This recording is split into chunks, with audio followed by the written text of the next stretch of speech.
Chapter 1, I Want to Join In. The busiest area of Riverfield, it was nearly 4 in the morning, and even the vibrant nightlife of singing and revelry had gradually quieted down. Looking into the distance, rows of buildings were shrouded in darkness, with only one window on the middle floor of a ship-shaped hotel faintly glowing with a soft yellow light. Sophia Lewis stood outside the room, clutching her wildly beating heart, her mind in turmoil. It was rare for Ethan Tanner to visit a bar for relaxation. She had bribed the server to spike a glass of red wine with a substance and deliver it to his private room. Then, she secretly followed Ethan Tanner's subordinates, witnessing him being brought into this very room. Luckily, the door was still ajar.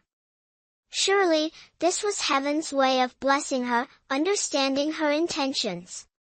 Ethan Tanner, the man she had loved for 10 years. The thought of letting him go made Sophia Lewis's heart ache unbearably. But she was exhausted. Or perhaps, to put it more accurately, she no longer had the confidence to compete with the woman he loved. Because Ethan Tanner's feelings for Diana Sanders were something she understood better than anyone else. Whatever movie Diana starred in, he would invest in it. Even when box office returns were poor, he would pour money into promotions. When she was in a bad mood and went abroad to study, he foolishly waited for her. For her, the renowned CEO of CG Corporation had nearly thrown away all his dignity. Yet that woman didn't appreciate it at all. Not only did she fail to reciprocate Ethan Tanner's feelings, but she also recklessly indulged in the support he gave her. Why? Sophia felt it was so unworthy for him. So, she had tried every possible way to seduce him, using every method to divert his attention. But in the end, she still couldn't compete with the gentle words of that beautiful woman, "I'm back." In 3 days, Diana Sanders would return to Riverfield. Ethan Tanner would undoubtedly clear away all the women hovering around him, including her. If she couldn't have his heart, at the very least, she wanted to have him just once. Otherwise, she would never be at peace. After sleeping with him, she would completely let go. This was her final act of defiance. Taking a deep breath, Sophia Lewis bent down and pushed open the door. The lighting in the room was very dim, so dim that she couldn't clearly see the furniture inside. Her gaze landed on the bed. Sophia Lewis squinted, trying to make out the situation. Though she had always been bold, when it came to matters between a man and a woman, she was utterly inexperienced. Now that she was here, where should she start? As she hesitated, a hand suddenly reached out from the darkness and pulled her in. The scorching lips immediately silenced Sophia Lewis's startled cry, the fragile fabric easily slipped off, leaving her body cold. The earlier hesitation instantly faded when she caught the familiar scent of the man. It's him. The corners of her lips curled slightly as Sophia Lewis wrapped her arms around the man's neck, trying to relax herself. At the moment of spreading her wings to become a butterfly, Sophia Lewis unconsciously gripped the man's shoulders tightly. She had read plenty of information online, knowing that a woman's first time would be painful. Though she had mentally prepared herself, when the moment arrived, she couldn't help but flinch. "Be good, don't be afraid." The man's deep, husky voice carried an irresistible allure. Just 3 short words left Sophia Lewis utterly captivated. Could it be that she was under some sort of spell? She wondered. Though trembling in pain, she tried her best to endure without making a sound. The two were entangled in passion, lost in a whirlwind of desire through the late night. By dawn, Sophia Lewis struggled to sit up, glancing at the man sleeping soundly beside her. A gentle smile unknowingly appeared on her lips. His finely chiseled features seemed sculpted by divine hands. Even with his eyes closed, he exuded a noble and cold aura that kept others at a distance. Why couldn't she get enough of looking at him? Sophia Lewis felt a pang in her heart, forcing herself to resist the urge to caress the man's face. She didn't know how long the effects of the drug would last, nor did she dare to imagine how furious he would be upon waking. But for her, none of that mattered anymore. Her entire body ached as if she had been run over by a steamroller. Normally, even a small stumble would bring her to tears, but now, Sophia Lewis gritted her teeth, forcing herself not to make a single sound. After quietly getting dressed, she sneaked out of the room like a thief. Unbeknownst to her, the moment she closed the door, the man suddenly opened his eyes, the corners of his lips lifting slightly. 4 years later. Nathan Tanner, why did you argue with the customer? Sophia Lewis rubbed her chest, but the real pain was in her head. It's her fault. She thought I was easy to bully because I'm small. She claimed to be 28 but insisted she was 24. She couldn't even do the math right and blamed me for it. Nathan Tanner puffed his cheeks, looking indignant. Thanks to Nathan Tanner, she gained and lost in equal measure. When she first opened this small noodle shop, she had used the gimmick of a child cashier to attract customers. But now, the novelty had worn off, and people started causing trouble. You usually ignore things like that. Why did you act like you'd eaten explosives today? Sophia Lewis grumbled. It's because she kept asking where my dad was. So annoying. Nathan Tanner crossed his arms, speaking boldly. His figure was less than a meter tall, so wherever he stood, he looked tiny. Don't be fooled by the usual wide grin on his face. When he got angry, his eyebrows furrowed, and an air of coldness naturally emanated from him. This little boy, Nathan Tanner, had quite the character. If he disliked someone, he would absolutely refuse to serve them. Sophia Lewis suddenly felt a tightness in her chest. She couldn't understand how a child barely over 3 years old could speak so maturely, leaving her, as a mother, with no sense of authority. Seeing Sophia Lewis remain silent, Nathan Tanner sighed, quickly climbed onto a chair, and wrapped his soft, lotus-like arms around her neck. Mom, don't be mad at me anymore, okay? Nathan Tanner pouted, his sweet, coquettish voice capable of melting anyone's heart. Even the most resolute of hearts would have trouble staying stern. Sophia Lewis reluctantly smiled. All right, go play now. Nathan Tanner swiftly slid down from the chair and happily ran outside. Today, he didn't head to the small playground across the street to play on the slide but instead made his way straight to the luxurious shopping mall nearby. At that moment, the first floor of the mall was bustling with a children's model audition event for a fashion brand. He had done his homework. Just making it into the top 3 would guarantee a prize of at least 10,000 yuan. That amount of money was equivalent to 2 months' profit from their small noodle shop. With his looks, securing a spot in the top 3 shouldn't be difficult.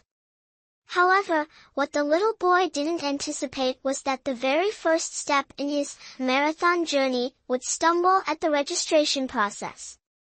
Sweetie, you need a parent with you to register. The 2 beautiful ladies at the registration desk explained to Nathan Tanner with a smile. They tried hard to resist the urge to pinch his adorable cheeks. This little boy was simply too precious. Chapter 2, Your leader is a villain. Thick, long eyebrows, beautiful phoenix-shaped eyes, black pupils as vivid as black obsidian, and skin so fair and smooth it seemed to glow. Especially when he smiled, his rosy, petite lips were adorned with two charming dimples. If they weren't on duty, they would surely find a spot to pamper this adorable little boy to their heart's content. Really? Nathan Tanner's bright starry eyes dimmed with disappointment, a thin layer of mist clouding them. Sweetheart, you can call your parents, and then you'll be able to register. Seeing the boy on the verge of tears made their hearts ache as if their own were being squeezed. But I don't have a dad. As he spoke, tears streamed down his cheeks. My mom works so hard raising me alone. She's busy working, and I don't want to distract her. Miss, can't you help me? Nathan Tanner sobbed softly, like a fallen angel, breaking the hearts of everyone who saw him. The beautiful women were nearly driven mad. This overwhelming guilt, they couldn't bear it. Unfortunately, rules were rules, and this was the decision of their superior. Miss, I know this is hard for you too. Could I call your leader instead? His tear-filled, clear eyes carried a look of both pleading and innocence, making it impossible to refuse. What could they do? They were utterly desperate. Who could resist such an adorable little angel? Risking disciplinary action, they gritted their teeth and called the head of the competition. At that moment, their head of the competition was bowing his head, obediently accepting punishment. President Tanner, this time it really was my fault. Oliver Grant stood upright, his posture as rigid as a statue. For someone like him, a former soldier for many years, standing punishment was nothing. However, what made him uneasy was the calm demeanor of his boss at that moment.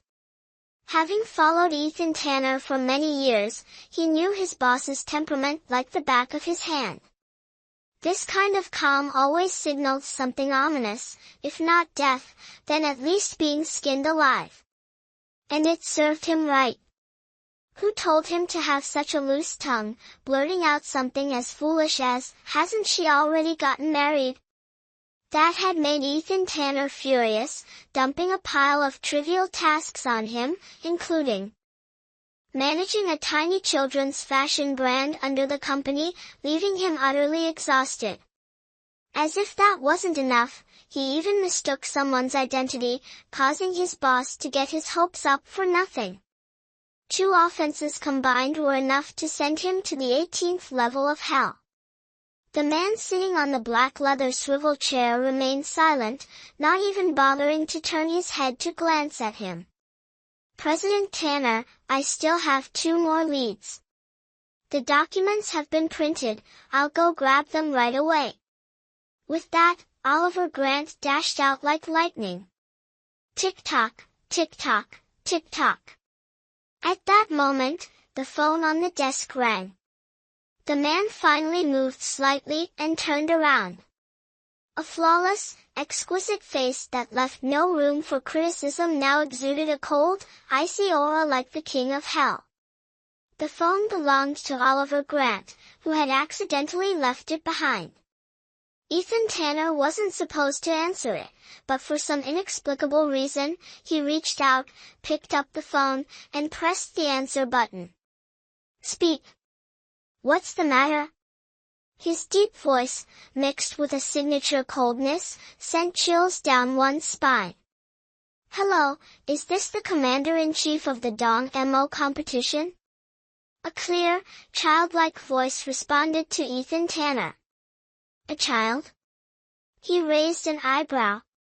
I want to register for this competition, but I don't have my guardian's signature. Sir Commander-in-Chief, could you make an exception for me, please? Every sentence began with, Sir Commander-in-Chief, sounding so pleasant that it seemed to dissolve all the day's pressure. However, Ethan Tanner didn't lose his composure and even felt a bit annoyed. What kind of work ethic do his subordinates have? Calling about such trivial matters. Could you please take pity on me? I don't have a father, my grandmother is paralyzed, and only my mother works hard to support the family. Could you help me fulfill this small wish? The child's voice, tender yet full of enthusiasm and honesty, was so straightforward that it was impossible to dislike. Such an unfortunate childhood. Even someone as cold-hearted as Ethan Tanner couldn't help but be surprised. How old are you? For some reason, his voice softened. 3 years and 2 months old. Sir, your voice is so nice. The boy sounded delighted. So young yet so articulate and bold, calling him a prodigy wouldn't be an exaggeration. Sir, you must be very handsome. I've heard people say that handsome men always have a kind heart. I've always wished to have a handsome dad. After finishing his sentence, little Nathan Tanner burst into cheerful laughter. That crisp, clear laughter softened Ethan Tanner's stone-cold heart. He couldn't help but want to continue talking to the child. Little one, our competition requires a guardian, that's the rule. Saying this, Ethan Tanner suddenly felt a bit reluctant. You're also very handsome, very fitting for your brand. Ethan Tanner's firm tone made Nathan Tanner a bit flustered. Uncle, wait a moment. I'll send you a photo right away. Then, chaotic noises came from the other end of the line. Ethan Tanner frowned slightly, unusually refraining from hanging up. He was genuinely curious about what the boy, who had managed to gain his favor through just one phone call, looked like. Soon, the MMS notification sound chimed. Ethan Tanner opened the screen, glanced casually, and his deep eyes suddenly froze. 3 years and 2 months old, 4 years. Thinking of this possibility, Ethan Tanner's breathing became rapid.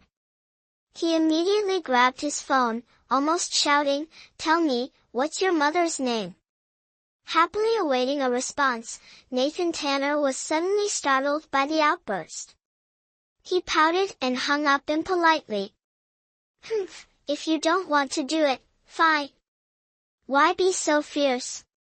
Made me waste all my effort acting cute just now. Sis, your boss is a bad guy." After saying this, Nathan Tanner turned and ran off. Joining the competition was a minor matter, revealing his mother's name was the bigger issue. Nathan Tanner's mother had repeatedly reminded him to keep the name, Sophia Lewis, a secret. He wasn't foolish, he knew what should and shouldn't be done. If his mother committed an illegal act, as her son, wouldn't he have to shoulder the burden for her? Despite his young age, Nathan Tanner already had such mature thoughts. Sneaking back to the small noodle shop, Sophia Lewis was still leaning against the sink, completely unaware of what had just happened with her son. "Mom, let me help you." Nathan Tanner rolled up his sleeves and moved closer. At that moment, he had no idea that his impulsive actions would bring storms into their lives. Elsewhere, Oliver Grant had used the shortest possible time to quickly gather all the necessary documents. It wasn't easy, he felt like crying. The mission that had tormented him for 4 long years could finally come to an end. However, he was slightly puzzled. If not ecstatic, at least that king of hell should show some joy. Right? Unfortunately, not at all. In fact, he seemed colder than ever before. Chapter 3, An Unexpected Reunion. Therefore, after placing the neatly arranged documents in front of Ethan Tanner, he only said one sentence, "President Tanner, here are the documents you requested." Then he stood still, not daring to utter another word, afraid that the wrath of the Grim Reaper might spill over to him. The 300-square-meter office, despite having the air conditioning on full blast, still exuded an icy chill that pierced to the bone. Ethan Tanner gripped the corner of an A4 sheet tightly, his gaze fixed on a photo of Sophia Lewis, her smile as radiant as a blooming flower. That damned woman! 4 years.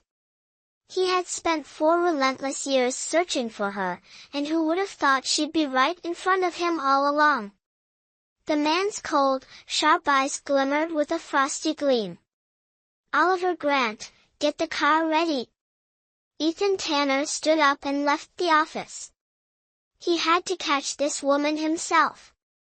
To make her pay back tenfold for everything he had endured over the past 4 years. Humph, Sophia Lewis, your debt is due. At this moment, Sophia Lewis was entirely unaware of the danger closing in on her. She was still smiling and chatting while cleaning alongside Nathan Tanner. Suddenly, her phone rang. It was the landlord calling. Her expression shifted slightly as she quickly wiped her grease-stained hands on her apron and carefully answered the call. Aunt Gigi, about the rent, could we? Oh, I'm not calling about the rent. Hearing this, Sophia breathed a quiet sigh of relief. I wanted to ask, have you offended someone? Huh? Sophia was taken aback. Just now, someone from the CG Corporation called me asking about you. I told them your name was Liu Xiaomui, but they insisted that it wasn't your real name. CG Corporation? Sophia Lewis was instantly alarmed. She had clearly hidden her tracks so well, so how had she suddenly been exposed? Aunt Gigi, I'll explain everything later. With that, Sophia hung up, sinking into deep thought. No matter what, she couldn't stay here any longer. She looked around the small noodle shop she had painstakingly built with a bit of reluctance, then gritted her teeth, stomped her foot, and dragged Nathan Tanner out the door. Mom, it's almost mealtime. Where are we going? Aren't we opening the shop today? Nathan Tanner whined incessantly like a sewing machine. Sophia Lewis just wanted to cry but couldn't shed a tear. At this point, thinking about doing business was out of the question, just keeping her small life intact was already fortunate enough. As she ran outside, a black Maybach sped toward her like a lightning bolt, stopping abruptly to block the path of the mother and son. Seeing the car, which looked somewhat familiar, Sophia Lewis froze in shock and quickly turned to flee. Out of nowhere, 7 or 8 identical SUVs appeared, forming a square formation and trapping Sophia Lewis and her son in the center. This setup was clearly intended for a capture, making Nathan Tanner feel uneasy. Could it be that his mother was truly a wanted criminal? Mom, what are these people doing? At that moment, Sophia Lewis only wanted to shield Nathan Tanner, desperate not to hear her son's words nor let the man discover the boy's existence. But now, it seemed too late to avoid this. The rear window of the Maybach slowly rolled down, revealing the handsome yet cold and emotionless face of a man. Get in the car. Only 2 short words were spoken before the window closed again. Yet, those 2 words were enough to make Sophia Lewis tremble uncontrollably. Miss Lewis, it's been a while. Oliver Grant appeared before her with a smile. Who are you? Nathan Tanner spread his arms protectively, boldly questioning, while carefully observing the scholarly-looking man in front of him. Without my permission, you're not allowed to touch my mom. Hearing this, Oliver Grant chuckled. He crouched down to meet Nathan Tanner at eye level. Nathan Tanner, I'm not a bad guy. Your mom knows me. He then looked up, his gaze intense as he locked eyes with Sophia Lewis. Isn't that right, Miss Lewis? Sophia Lewis quietly clenched her fists and nodded. At this moment, she could no longer deny it. So, are you my mom's friend? Seeing that Sophia Lewis didn't object, Nathan Tanner lowered his guard and finally exhaled in relief. Of course. I'm your mom's friend. It's been a long time since we last met. Oh, I have a very cool Transformer model in my car. Would you like to come see it? After introducing himself, Oliver Grant skillfully shifted the topic. He tried to maintain a calm expression, but inside, he was already ecstatic. Look at those eyebrows, those eyes, that nose, clearly cut from the same mold as his boss. A little boss had dropped straight from the heavens, and he was determined to serve him well. Mom, can I go with this uncle? Nathan Tanner pleaded with Sophia Lewis, his eyes full of hope. The boy loved Transformers the most, and as soon as he heard about it, his eyes lit up with excitement. At this point, how could Sophia Lewis say no? After all, Oliver Grant was just following his orders. Reluctantly, she nodded. Let's go. Nathan Tanner grabbed Oliver Grant's hand, cheerfully hopping into a car behind them. Left with no choice, Sophia Lewis could only resign herself to the situation. She took a deep breath, slowly walked toward the Maybach, opened the door, and climbed in. The familiar scent lingered faintly in the air, but now it stirred no fluttering emotions within her, only an indescribable trembling unease. Sophia Lewis dared not lift her head. She stared intently at her faded shoes, unsure of what awaited her ahead. Do you know how long I've been waiting for you? Ethan Tanner's cold voice broke the silence moments later. Up close, his words were crystal clear. Each one struck like a musical note, pounding against Sophia Lewis's fragile heart. Waiting? Waiting? Sophia Lewis grew restless, her anxiety mounting. She nervously licked her dry lips, mustering all her courage to squeeze out a voice as faint as a mosquito's buzz. 2 minutes? No, 1,496 days. Ethan Tanner shot a sharp glance at Sophia Lewis, his tone icy. The unease in Sophia Lewis's heart grew stronger with each passing moment. Did he hate her that much? It was understandable. If it hadn't been for her interference, he would have married Diana Sanders long ago. I'm sorry, I didn't mean to. Sophia Lewis lowered her head in anguish. I just wanted to hold on to a small memory before you and Diana Sanders came together. At that time, she truly thought so. Little did she know that her night with Ethan Tanner would be blown out of proportion, shattering the relationship between him and Diana Sanders. Do you think a simple apology can fix everything? Ethan Tanner sneered coldly. Sophia Lewis pressed her lips together, remaining silent. After the scandal, the Lewis Corporation had quickly gone bankrupt. She was no longer the wealthy heiress of the Lewis family, left with nothing but regret. She honestly didn't know what else she could do besides apologizing. Silence enveloped the room. Ethan Tanner clenched his fists tightly, trying to steady his breathing and suppress his anger. The oil-stained apron still hung there, and the canvas shoes on her feet were so yellowed they were almost nauseating. Not to mention her disheveled appearance, the timid demeanor of the woman before him was a far cry from the vibrant girl with a radiant smile he once knew. Chapter 4, Mother in Critical Condition. Ethan Tanner didn't know whether to sigh at the hardships of life or scold her for getting what she deserved. She deserved it, leaving without a word and ending up in this mess now. At this moment, Sophia Lewis had no idea what Ethan Tanner was thinking. His silence only made her more anxious. She didn't dare to speak, but her body betrayed her, trembling uncontrollably. Her fear stemmed from what someone had once told her, that the Lewis Corporation's bankruptcy was orchestrated by Ethan Tanner himself. The motive, of course, was revenge for the night she had spent with him. Sophia Lewis didn't want to believe it, but she also didn't have the courage to confront it.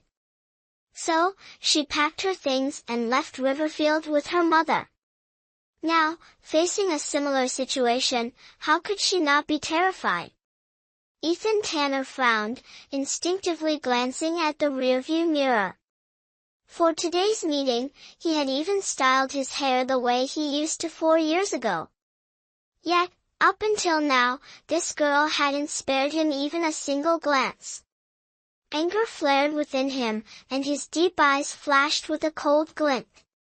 He reached out, lifting Sophia Lewis's chin, forcing her to look directly at him. Ethan Tanner's sudden action terrified Sophia Lewis. Just as their eyes were about to meet, she shut hers tightly in fear. She was scared that just one look into his eyes would unlock the Pandora's box of longing she had suppressed for so long, making it uncontrollable.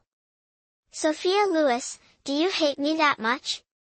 Ethan Tanner's thick, sharp brows furrowed tightly, his voice chilling enough to make anyone shiver.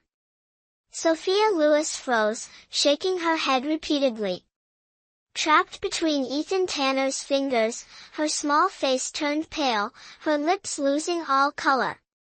Finally, he softened, silently letting go of her. Sophia Lewis clutched her chest, gasping for air, her heart pounding uncontrollably. After more than 4 years apart, he was still as cold as ever. Thinking of Nathan Tanner, Sophia Lewis felt a pang in her heart. "Welcome to the Lewis family's noodle shop. I'm Nathan Tanner." Nathan Tanner's mischievous voice suddenly rang out. It was the special ringtone Nathan Tanner had set for her. Sophia Lewis was startled and hurriedly fumbled to take out her phone. "Hello? Is this Miss Sophia Lewis? Your mother is in critical condition. Please come to the nursing home immediately." Sophia Lewis froze, and it wasn't until the caller hung up that she snapped out of it, tears streaming down her face. Ethan Tanner suddenly felt a tightness in his chest and uncomfortably looked away. "Tanner, President Tanner, my mother is in critical condition. Can you let me go?" Her mother's condition made Sophia Lewis forget her fear of Ethan Tanner. She looked up and pleaded pitifully. Hearing how she addressed him, Ethan Tanner raised an eyebrow, his deep black eyes showing a trace of displeasure. "Where is your mother?" He stared straight ahead, his tone still calm. Sophia Lewis froze for a moment and bit her lower lip lightly. She knew this man too well, his question clearly signaled his refusal of her request. Serenity Haven Nursing Home. Sophia Lewis gritted her teeth and gave the address. Without needing Ethan Tanner's command, the driver had already turned the car around and sped toward Serenity Haven Nursing Home. The nursing home wasn't far from Sophia Lewis's small noodle shop, only a few minutes' drive, so quick that neither of them had time to say another word. As soon as the car stopped, Sophia Lewis jumped out and ran toward the gray building. Ethan Tanner slightly raised his head. When he noticed the CG Corporation logo on the gate, his expression instantly turned cold. Sophia Lewis stumbled into the hospital room and immediately saw Michael Gray sitting by the bed. "Why are you here?" Michael Gray stood up, slightly surprised, then seemed to think of something and frowned. Sophia Lewis didn't answer. Summoning all her courage, she finally dared to look toward her mother lying in the hospital bed. There was no white sheet covering her face, the medical equipment attached to her was still functioning normally. The tension in her nerves suddenly eased, and Sophia Lewis let out a sigh of relief. Her legs weakened, and she collapsed to the ground. Sophia! Michael Gray exclaimed, rushing over to help her up. Sophia Lewis's soft body exuded an alluring fragrance, causing Michael Gray's heart to flutter faintly. He took a deep breath, trying to restrain himself from pulling her into his arms. I just had some phlegm stuck in my throat earlier. But I'm fine now. Even though he told himself not to get emotional, Michael Gray still reached out to gently stroke Sophia Lewis's hair. Sophia Lewis nodded repeatedly, her voice choked with emotion. Michael, thank you. Michael Gray was about to respond when his gaze was unconsciously drawn to a figure gradually approaching. When he saw who it was, his face suddenly flushed red. Who else could it be but that man? Ethan Tanner was so furious he could explode. He had kindly followed along, only to find her in the arms of another man. And this man, it seemed, was rather handsome. If it weren't for the fact that there were patients present, he absolutely wouldn't hold back. At this moment, Sophia Lewis was still immersed in the joy of her mother being safe, completely unaware of Ethan Tanner's mood. Seeing her small hand tightly clutching another man's arm, Ethan Tanner's exquisitely handsome features turned as cold as ice. Uncle, why are you here? Michael Gray regained his composure, feigning surprise as he asked. Hearing this form of address, Ethan Tanner raised an eyebrow and glanced over. When he recognized Michael Gray, a look of disdain was evident in his eyes. Ethan Tanner paid no attention to Michael Gray, reaching out to pull Sophia Lewis toward him. Sophia Lewis seemed to awaken from a dream. She lifted her head and saw that the one pulling her was Ethan Tanner. Fear surged within her once again. Oliver Grant, arrange for an ambulance to Serenity Haven Nursing Home. Have the director of Riverfield General Hospital accompany it, and prepare the best hospital room. Ethan Tanner made the call while holding Sophia Lewis by the shoulder, forcibly leading her out of the hospital room. Sophia Lewis's petite frame couldn't withstand such forceful pulling. She looked pitiful, like a feather caught in the wind, stumbling and barely managing to keep up with Ethan Tanner's strides. Michael Gray felt his heart ache as though it was being torn apart. He clenched his fists tightly, watching the two figures disappear into the distance, a shadow of darkness flickering in his eyes. Once again, she was dragged into the car, and Sophia Lewis's heart was filled with unease. If she had known this would happen, she would have called Michael Gray to confirm the situation beforehand. Now, everything was a mess. Not only had she been discovered, but even her mother was now under Ethan Tanner's control. Sophia Lewis felt utterly foolish. The man beside her exuded an even colder aura than the first time they met, so cold that she didn't dare utter a word. Tell me, what's the story with the child? After struggling to erase the recent scene from his mind, Ethan Tanner tried to use a calm tone to ask. Even with just one glance at Nathan Tanner, he was absolutely certain that was his son. Chapter 5, The Rival Appears. Becoming a father in such a baffling way, and even missing the most crucial years of his child's growth, all of this was caused by this woman. Who would have thought that such a cold, bone-chilling tone would give Sophia Lewis the illusion that Ethan Tanner truly despised Nathan Tanner? The child was my decision alone. It has nothing to do with anyone else. Sophia Lewis stammered in panic, frantically shaking her head as she tried to explain. The more she spoke, the more flustered she became. Her anxious demeanor faintly brought back memories of her old self, stirring a trace of gentleness in Ethan Tanner's heart. But that fleeting softness was quickly shattered by Sophia Lewis's next words. Don't worry. My son and I will absolutely not interfere in your life. Ha, easy for her to say. Did she not realize that his life had already been turned upside down 4 years ago? Ethan Tanner, of course, didn't voice this thought. But Sophia Lewis's attempt to sever ties with him only made him feel more irritable. When you drugged me back then, did you ever think about how today would turn out?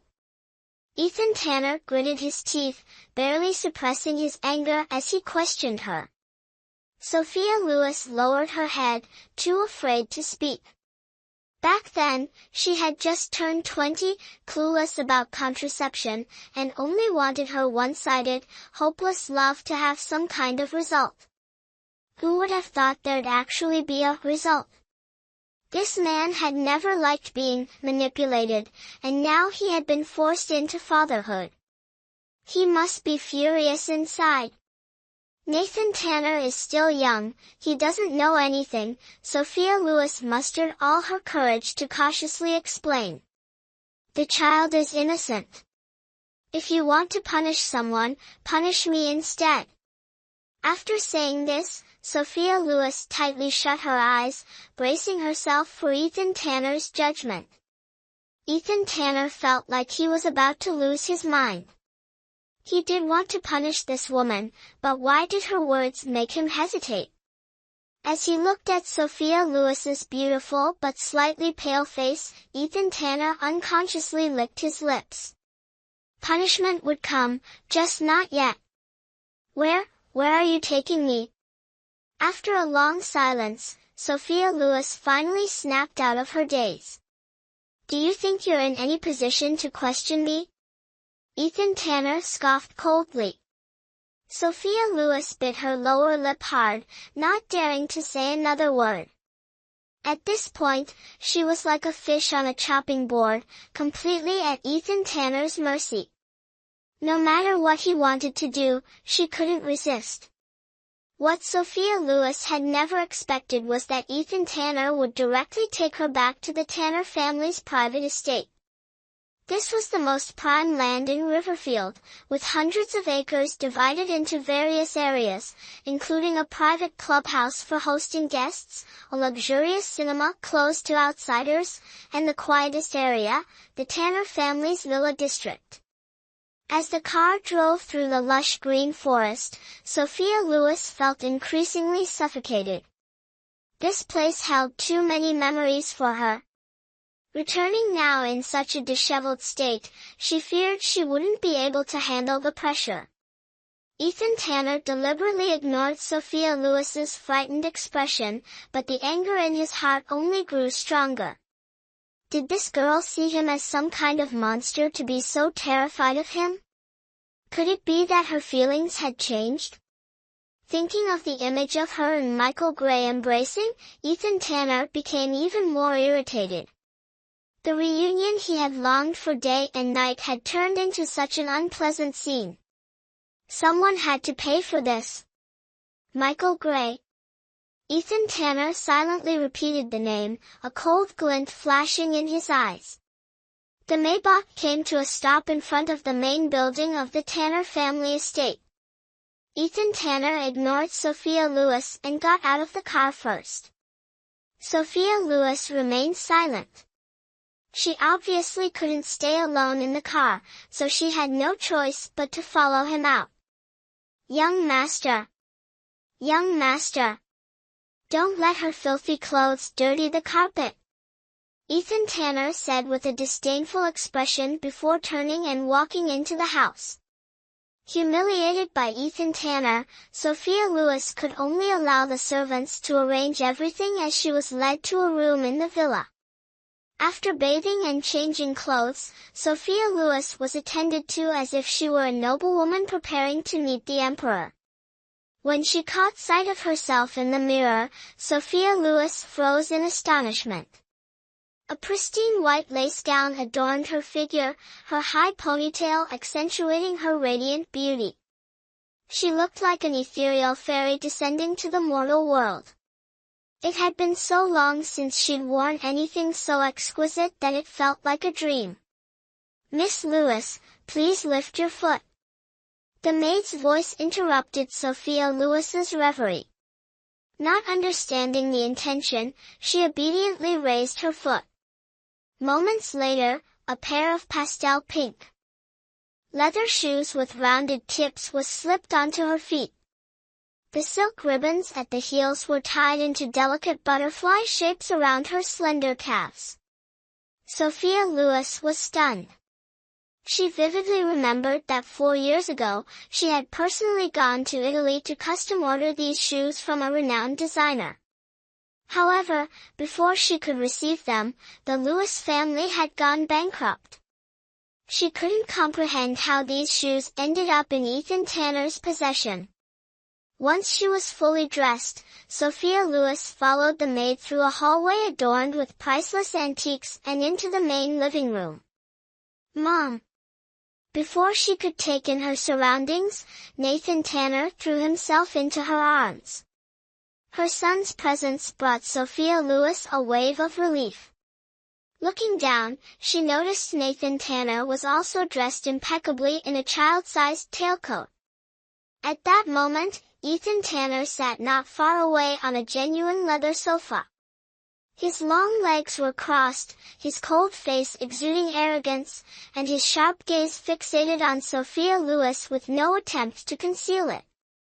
Sophia Lewis couldn't help but shiver, instinctively holding Nathan Tanner tighter in her arms.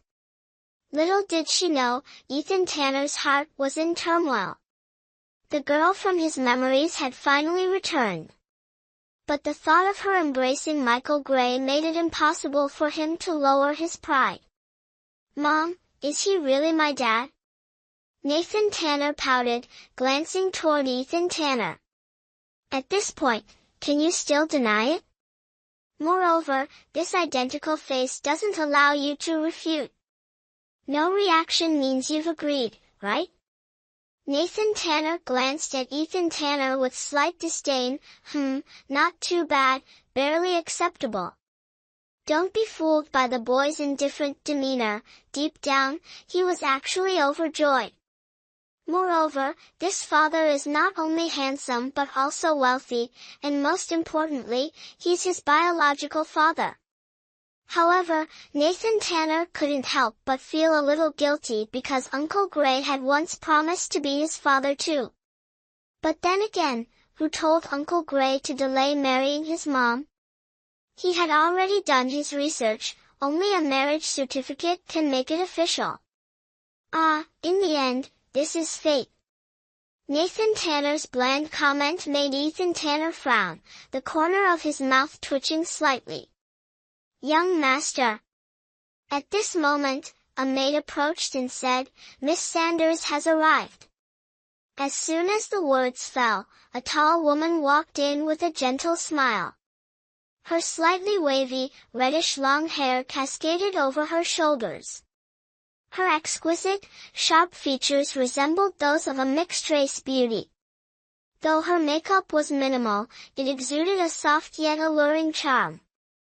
Seeing this familiar figure, Sophia Lewis felt as if she had been struck by lightning. So, they were still together after all. Sophia Lewis didn't know whether to feel happy or sad. Chapter 6, Taking the Boy Abroad. "Sophia, long time no see." Diana Sanders walked straight towards Sophia Lewis, spreading her arms to give her a tight hug. Sophia Lewis froze, standing stiffly in place. A waft of jasmine scent hit her nose, and she couldn't hold back, letting out a loud sneeze. Immediately, a few blotchy stains appeared on Diana Sanders' high-end pale pink evening gown. "Miss Diana, I'm so sorry." Sophia Lewis hastily reached out to wipe it off, but the more she wiped, the worse it smeared. She quickly withdrew her hand, her face flushing red, nervously looking down at the carpet. "Sophia, you're still the same as ever, not too fond of me, huh?" Diana Sanders chuckled, shaking her head with a hint of helplessness in her voice. Sophia Lewis was so embarrassed she wished she could disappear into the ground. Her animosity towards Diana Sanders was something nearly everyone in Riverfield knew about. Back then, she had been fearless and bold, wanting the whole world to know she liked Ethan Tanner. Looking back now, it was utterly mortifying. God knows how uncomfortable she felt at this moment. She regretted tagging along with Ethan Tanner to come here. "Who are you?" Nathan Tanner, seemingly sensing Sophia Lewis' discomfort, stepped forward protectively in front of her, blinking his big eyes as he asked. Diana Sanders smiled, patting Nathan Tanner's head. "I'm your mom's good friend. You can call me Aunt Diana." Nathan Tanner, with a look of disdain, stepped back 2 paces. "Good friend? Then don't you know my mom is allergic to jasmine?" Diana Sanders froze for a moment before breaking into a bright smile. "Ah, you're right, I completely forgot." She hadn't expected that her first encounter after 4 years would end up with her losing to a little kid. "And another thing, I don't like people of the opposite gender, except for my mom," touching my head. Nathan Tanner bluntly brushed Diana Sanders' hand away. "If you keep doing such impolite things next time, I'll be upset." Nathan Tanner. Sophia Lewis panicked, lightly pinching her son's neck. "Don't be rude like that. I didn't say anything wrong." Nathan Tanner puffed his cheeks, pouting adorably. "Boys and girls are different. Just because I'm little doesn't mean she can act so freely with me." Ethan Tanner, who had been silent throughout, subtly curved his lips into an almost imperceptible smile. As expected of his son, his intelligence was truly extraordinary. But very quickly, that smile disappeared beneath his cold exterior. "This child is truly clever." Diana Sanders maintained her expression, smiling to cover her embarrassment, then turned to Ethan Tanner. "Oh, right, Ethan, the contract from Westmount Corporation has been sent over. Their CEO noticed a few details that need further discussion and wants to speak with you privately." "All right, I'll head to the study first." Ethan Tanner stood up, brushing past Sophia Lewis without sparing her a single glance from start to finish. Sophia Lewis felt a pang of bitterness. Perhaps he would never stop hating her for the rest of his life. Ethan Tanner's figure quickly disappeared at the end of the staircase, and the corners of Diana Sanders' lips curled into an almost imperceptible smirk. "Oliver Grant, take Nathan Tanner out to play." "I'll escort Sophia back to her room," Diana Sanders said warmly, linking arms with Sophia Lewis. "All right then, I'll leave it to you, Miss Sanders." Oliver Grant was just happy to spend a little more time with the young master. The little one was far more entertaining than his boss. "Sophia, let's go." Diana Sanders pulled Sophia Lewis along, their closeness resembling that of real sisters. "Room? Room? What do you mean?" Sophia Lewis was forced to follow Diana Sanders, her face full of confusion. Diana Sanders smiled. "Of course, it means you and your son will be staying here." Sophia Lewis held her breath, her steps faltering. Why do we have to stay here?" she asked, bewildered. "Why?" "Naturally, because of Nathan Tanner. And, well, you are his mother after all." Diana Sanders tilted her head, her smile slightly unsettling. Diana Sanders harbored deep hatred toward Sophia Lewis. If it hadn't been for Sophia's interference back then, she and Ethan Tanner wouldn't still be entangled to this day. Now, not only has Diana Sanders returned, but she's also brought a child with her. If this isn't dealt with soon, the bond between Ethan Tanner and her will only grow weaker. She must make sure the mother and child disappear from this world completely. Immediately. Dragging Sophia Lewis into a room, half pulling, half forcing her, Diana Sanders watched as Sophia froze upon seeing the decor inside. Pink lace curtains, furniture styled after Barbie dolls, and all sorts of sparkling decorations. Sophia, if I remember correctly, this is the style you like the most, isn't it? Diana Sanders casually picked up a crystal Barbie doll. Sophia Lewis nodded unconsciously, the pink dreams buried deep in her heart slowly resurfacing. These were all prepared by Ethan on my instructions. I'm glad you like them. Diana Sanders said nonchalantly, her tone relaxed as though she were the true mistress of the house. Thank you, Sophia Lewis murmured, lowering her head. Diana Sanders' generosity only made her feel more ashamed. Sophia, raising a child on your own all these years must have been tough, hasn't it? Diana Sanders spoke as she skillfully locked the door behind her.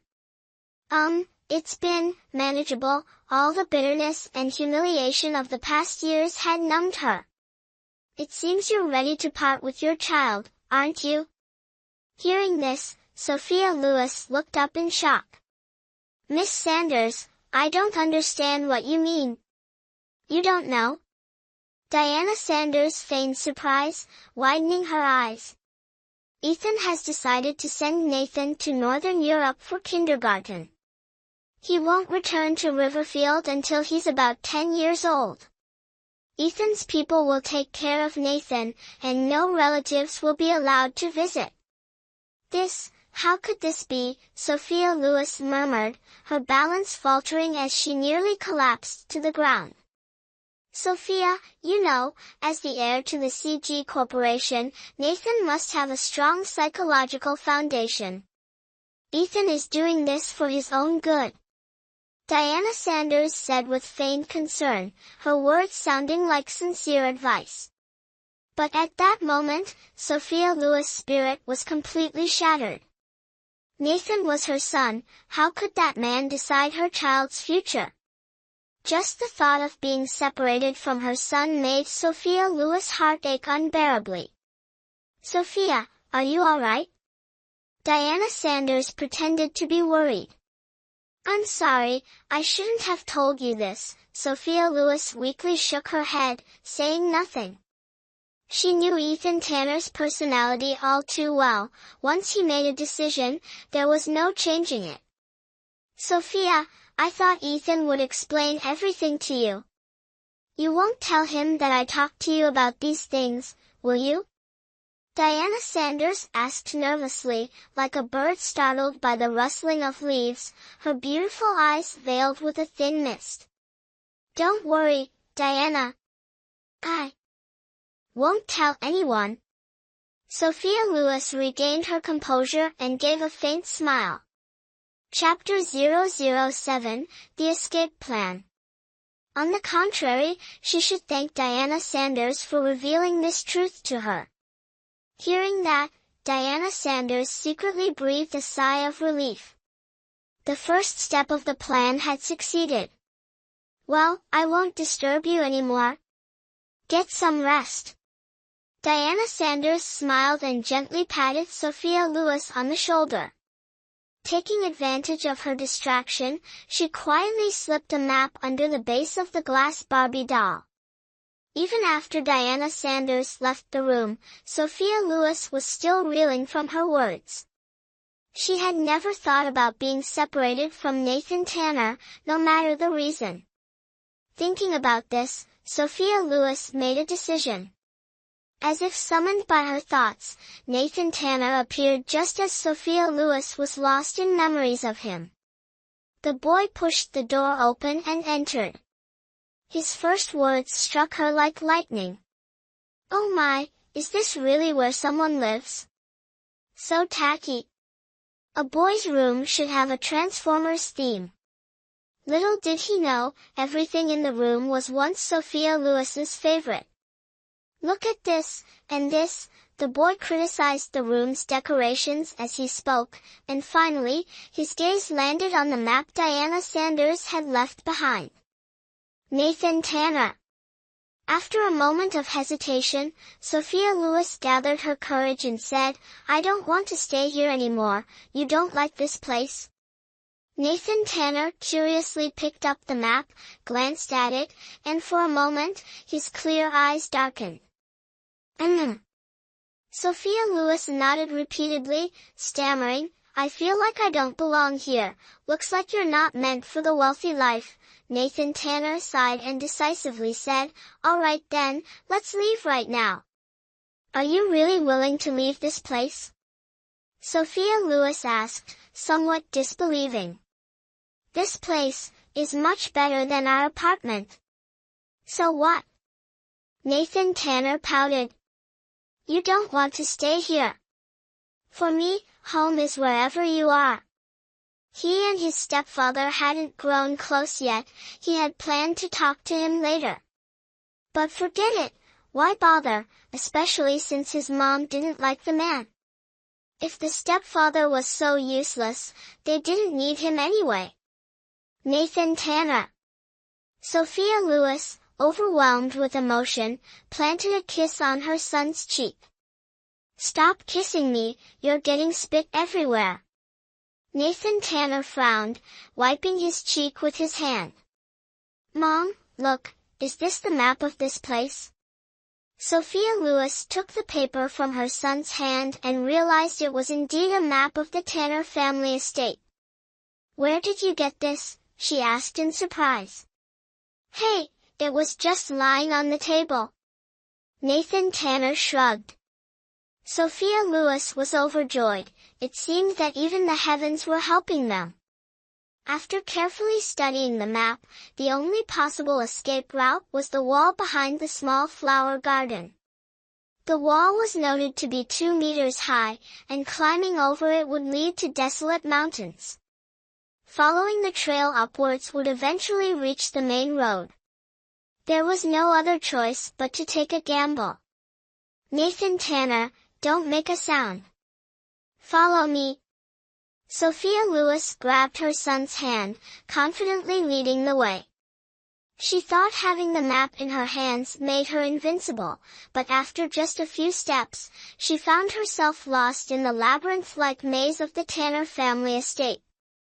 As if being lost wasn't frustrating enough, they had to continuously dodge the servants who seemed to appear out of nowhere like ghosts. After several such encounters, Sophia Lewis was utterly exhausted. Finally, Nathan Tanner couldn't hold back any longer and shook off his mother's hand, stepping forward. Nathan Tanner, Mom, don't say anything. Just listen to me. Nathan Tanner interrupted, his voice full of authority. Just as he finished speaking, a young maid appeared at the corner. Clearly, she was quite surprised to see the mother and son duo. Miss, I want to see my dad. Can you tell me where he is? Nathan Tanner put on a pitiful expression. His small, doll-like face, accentuated by rosy cheeks, was so adorable that it melted the maid's heart. Young master, the master is in the study. Let me take you there. No need to trouble you. Nathan Tanner blinked his large, sparkling eyes and shook his head vigorously. I want to surprise my dad. Just tell me where it is, and that'll be enough. All right, the study is on the 2nd floor, turn right, and it's the 3rd room, thank you so much. Nathan Tanner stood on tiptoe, took the maid's hand, and gently kissed the back of it. His long lashes fluttered, making him look like a little fairy. You'll be rewarded for this. The maid covered her face, her cheeks flushing red like blooming peach blossoms. Shall we go then? Goodbye. Nathan Tanner pulled Sophia Lewis along, heading in the direction the maid had pointed. Once they reached a spot where the maid could no longer see them, Nathan Tanner stopped, confirmed that the maid had left, and immediately darted toward the location marked on the map. Using this method, Nathan Tanner successfully deceived a few servants and smoothly led Sophia Lewis to the garden at the back. Just as shown on the map, the wall surrounding the garden wasn't high, and beyond it stretched a vast expanse of lush green forest. In other words, as long as they escaped this place, they would be free. Having just reunited with Ethan Tanner only to part ways again, Sophia Lewis felt a lingering sadness in her heart. But who told him to try and take her son away from her? Nathan Tanner was her lifeline. Even if she had to give up the whole world, she would never leave her son. Sophia Lewis mustered all her strength to lift Nathan Tanner onto her shoulders. Nathan Tanner clung to his mother's shoulders and quickly climbed up the wall. "How is it? Can you get down?" Sophia Lewis asked anxiously. "There's a river outside." Nathan Tanner craned his neck to look. "It seems pretty deep." "A river?" Hearing this, Sophia Lewis froze and quickly pulled out the map to check. There was no indication of a river on the map. "Mom, let me see the map." Nathan Tanner took the map, studying it intently. His small brows furrowed like little caterpillars as he muttered, there really isn't any." "Who's there?" A sudden angry shout startled both mother and son, making their hearts leap. Nathan Tanner lost his balance and tumbled outside. Sophia Lewis froze. It wasn't until she heard the sound of a splash that she snapped out of it and screamed in despair, "Nathan Tanner!" Before her cry even ended, a figure shot out from behind, leaped over the wall with incredible speed, and dived into the river. Sophia Lewis desperately tried to climb over the wall, but her petite frame, barely 1.6 meters tall, simply couldn't make it up. After several failed attempts, she gritted her teeth, turned toward the main building, and shouted, "Help! Help!" Sure enough, her cries for help worked. Very quickly, several people rushed out from the exits of the main building. Leading them was Oliver Grant. "Miss Lewis, what happened?" "Nathan Tanner. Nathan Tanner, he fell." Sophia Lewis sobbed, unable to finish her sentence. Hearing this, Oliver Grant's pupils constricted. "Quick! Bring all the meat in the house here." Oliver Grant shouted. At this moment, Diana Sanders rushed out in panic, grabbed Oliver Grant, and asked fearfully, "Have you seen Ethan?" "Young master?" Oliver Grant froze, looking around. "Wasn't he in the study?" "I don't know what happened. I just saw him suddenly rush out and then disappear." Hearing this, Sophia Lewis's mind buzzed loudly. Chapter 008, The Flesh-Eating Fish. Could the person who just jumped down be Ethan Tanner? Seeing Sophia Lewis's pale, small face, Oliver Grant quickly reacted and shouted loudly to everyone, "Quick! The young master is also in the river." The atmosphere grew even heavier, and everyone's expressions turned extremely serious. Large chunks of bloody beef were carried over and thrown directly over the wall into the river. The next group of people, all dressed in strange, fully covered outfits, carefully checked their equipment before climbing over the wall and jumping into the river. Sophia Lewis stood frozen, her heart sinking deeper and deeper. This action was utterly baffling. She had no idea what their purpose was. Slap!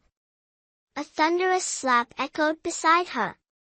Sophia Lewis looked up in a daze, meeting the sharp gaze of Diana Sanders. "Sophia Lewis, do you even know there are man-eating fish in that river? If anything happens to Ethan, how will you compensate?" "Man-eating fish." Sophia Lewis nearly fainted. "Found him. Pull him up quickly." A shout came from beyond the wall.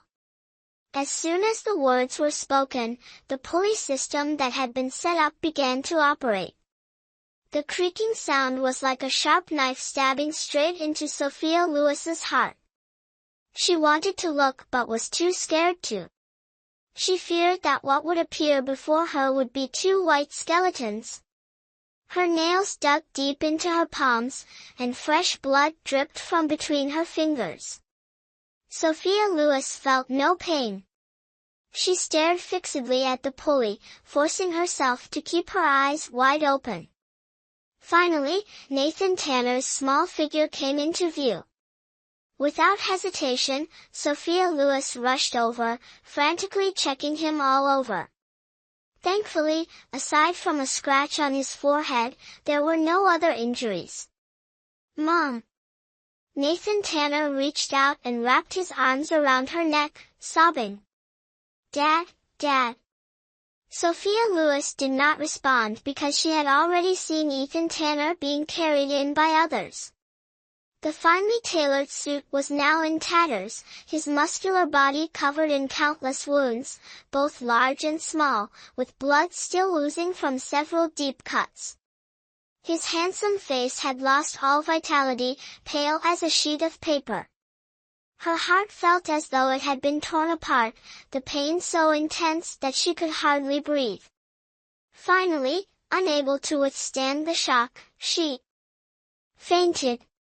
Sophia Lewis dreamed of Ethan Tanner struggling in a river teeming with flesh-eating fish. The sharp-toothed creatures frantically tore at every inch of his flesh. "No," she screamed, jolting awake with a start. Silence. Thank goodness, it was only a dream. But as she recalled the image of Ethan Tanner unconscious, her chest ached again. The scene before her was completely unfamiliar, it seemed to be a hotel room. She couldn't understand, she had clearly passed out at the Tanner family estate, so how had she ended up here? Sophia Lewis quickly stood up and opened the door, only to see two men in black suits she had never met before standing outside. "Who are you?" Sophia Lewis asked warily, stepping back 2 paces. "Miss Lewis, please come with us." One of the men ignored her question and abruptly stepped forward, grabbing her arms and dragging her out of the room. Sophia Lewis struggled, but it was useless, they forced her into a car. Glancing around, she noticed a plastic bag containing her personal documents and took a sharp breath. These items had clearly been left in her small apartment. How had they ended up in their hands? "What exactly do you want?" she gritted her teeth, trying to suppress her anger. Still, no one answered. When the car drove straight to the airport, she finally understood, they intended to take her out of Riverfield. Knowing she was no match for these men, Sophia Lewis remained obedient throughout the journey. Sandwiched between the two men in black, she was escorted through the VIP lane, leaving her no chance to call for help. Airport staff seemed oblivious to Sophia Lewis's pleading eyes, even deliberately avoiding her, afraid of getting involved. Despair began to seep into Sophia Lewis's heart. Perhaps because she was too well behaved, the group of men in black let their guard down. When passing through the security checkpoint, they allowed her to line up first while they huddled together, whispering about something. An idea suddenly came to her. Taking advantage of the moment when one of the men in black wasn't paying attention, she pinched the woman in front of her hard on the backside. The young woman screamed loudly, turning around to glare at Sophia Lewis with furious eyes. Sophia Lewis, feigning innocence, shook her head and pouted toward the man in black behind her. "What's wrong with you? How dare you grope me in broad daylight?" The woman grabbed the collar of the accused man in black and began loudly scolding him. Just as her family and friends were lining up nearby, they noticed the commotion and immediately gathered around. A few men even rolled up their sleeves, looking ready to start a fight. The curious crowd grew larger and quickly surrounded the man in black. Finally escaping their sight, Sophia Lewis pushed her way out of the crowd and ran off without looking back. As she exited the airport, a taxi happened to be dropping off a passenger. Gritting her teeth, Sophia Lewis jumped into the back seat. "Where to?" the driver asked. Sophia Lewis was about to give the address of the Tanner family's estate but hesitated and swallowed her words. To the city center," she stammered. The driver glanced at her curiously but said nothing. As soon as the taxi started moving, two men in black began chasing after it. Sophia Lewis quickly ducked down and only sat upright again after the car had merged onto the highway. She had finally escaped them, but what was she supposed to do next? Ethan Tanner's life or death was uncertain, and Nathan Tanner had disappeared without a trace. Sophia Lewis felt utterly lost, her mind in chaos. Every time she closed her eyes, the image of Ethan Tanner covered in blood flashed before her. Suddenly, the taxi came to a stop. "We're at the city center.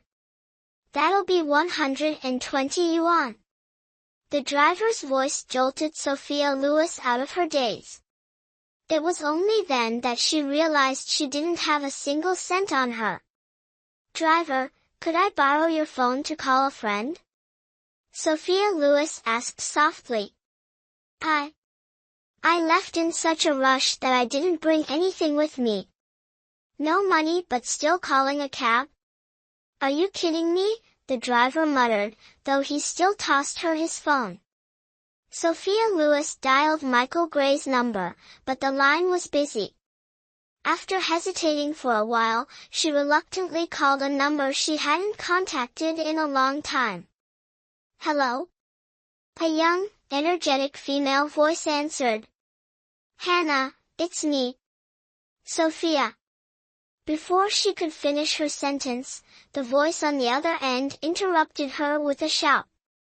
"Where are you?" I'm in the city center." Sophia Lewis glanced at the driver awkwardly and lowered her voice. "Can you help me? Send me your location. If you dare wander off, you're dead meat." The girl hung up before Sophia Lewis could respond. Less than 10 minutes later, a dazzling red Ferrari stopped in front of Sophia Lewis. The person stepping out of the driver's seat was none other than her best friend of over 10 years. The heiress of the Carter Corporation, Hannah Carter. Chapter 009, Snatching the Sun. The spaghetti strap top and short shorts perfectly accentuated her fiery figure, while her delicate, angelic face remained untouched by the dust of the world, a true embodiment of the saying, "Student face, parent body." Even the taxi driver, who was over 50, couldn't help but steal a glance. "Hannah. Out of money to pay for the cab again?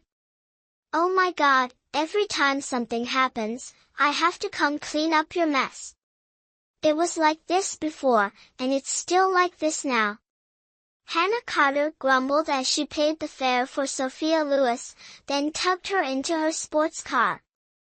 "Tell me, where have you been all these years?" Hannah Carter gripped the steering wheel, her tone softening slightly.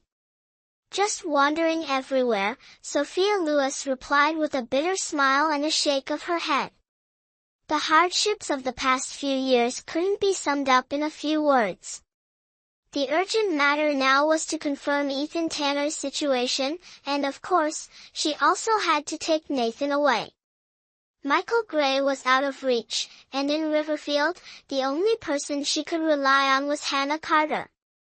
When she recounted everything that happened today to Hannah, Hannah's mouth fell open in astonishment, forming an O shape, and she stayed that way for a long time. "Oh my God, Sophia.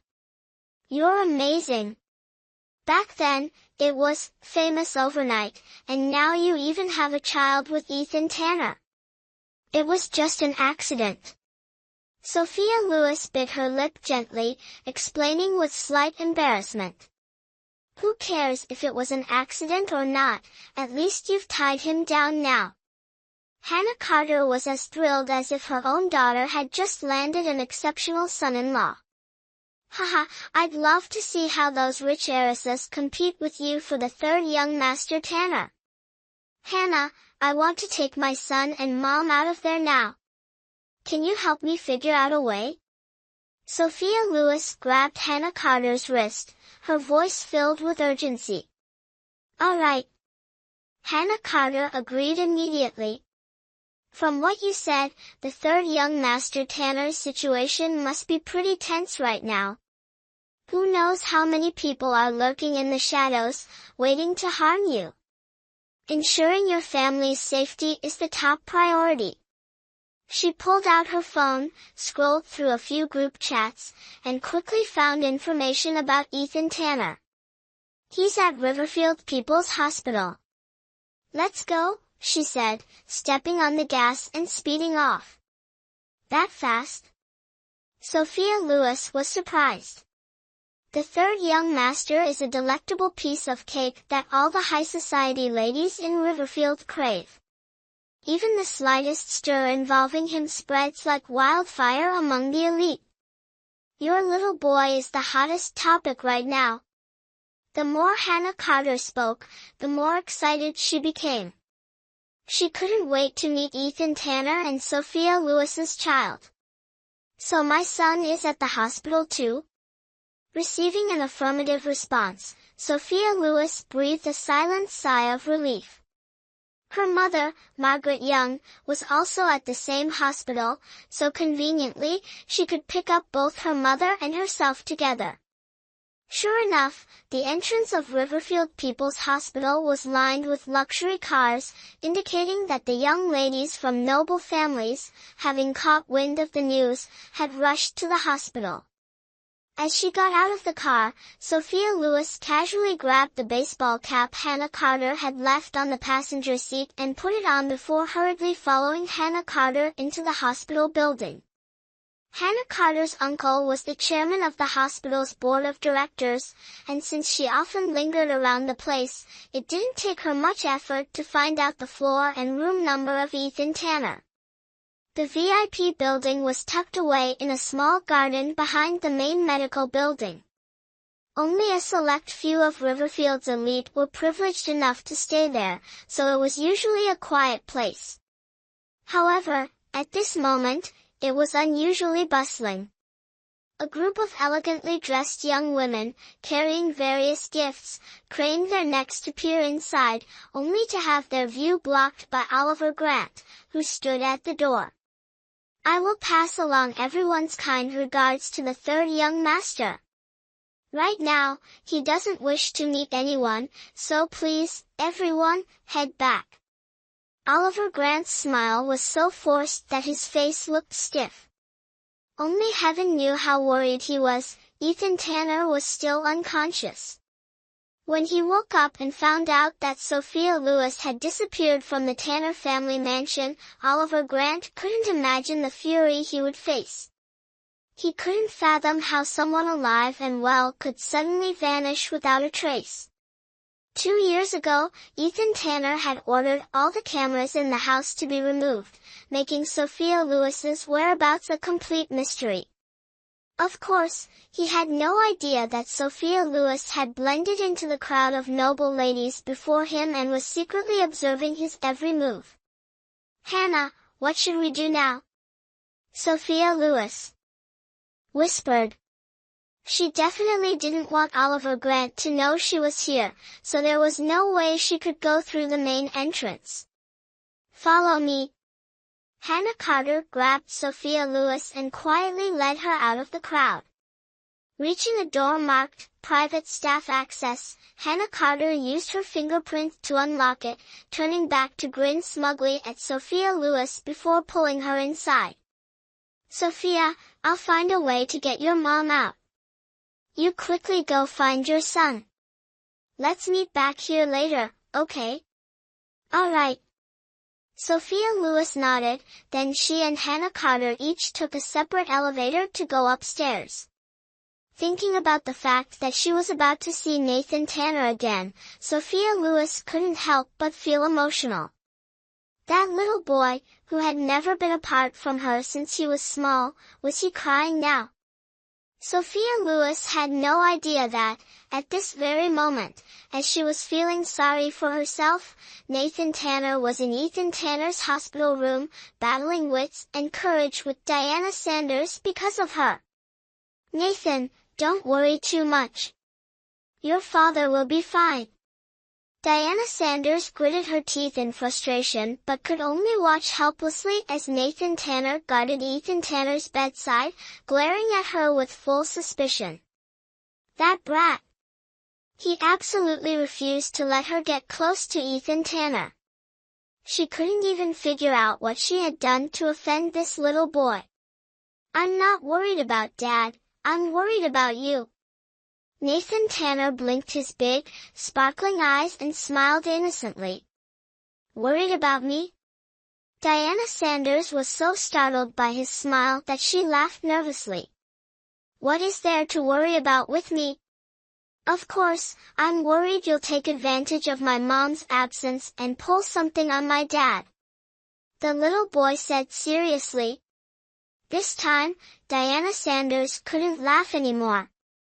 She just wanted to grab this sly little brat by his slippery neck and toss him straight out the window.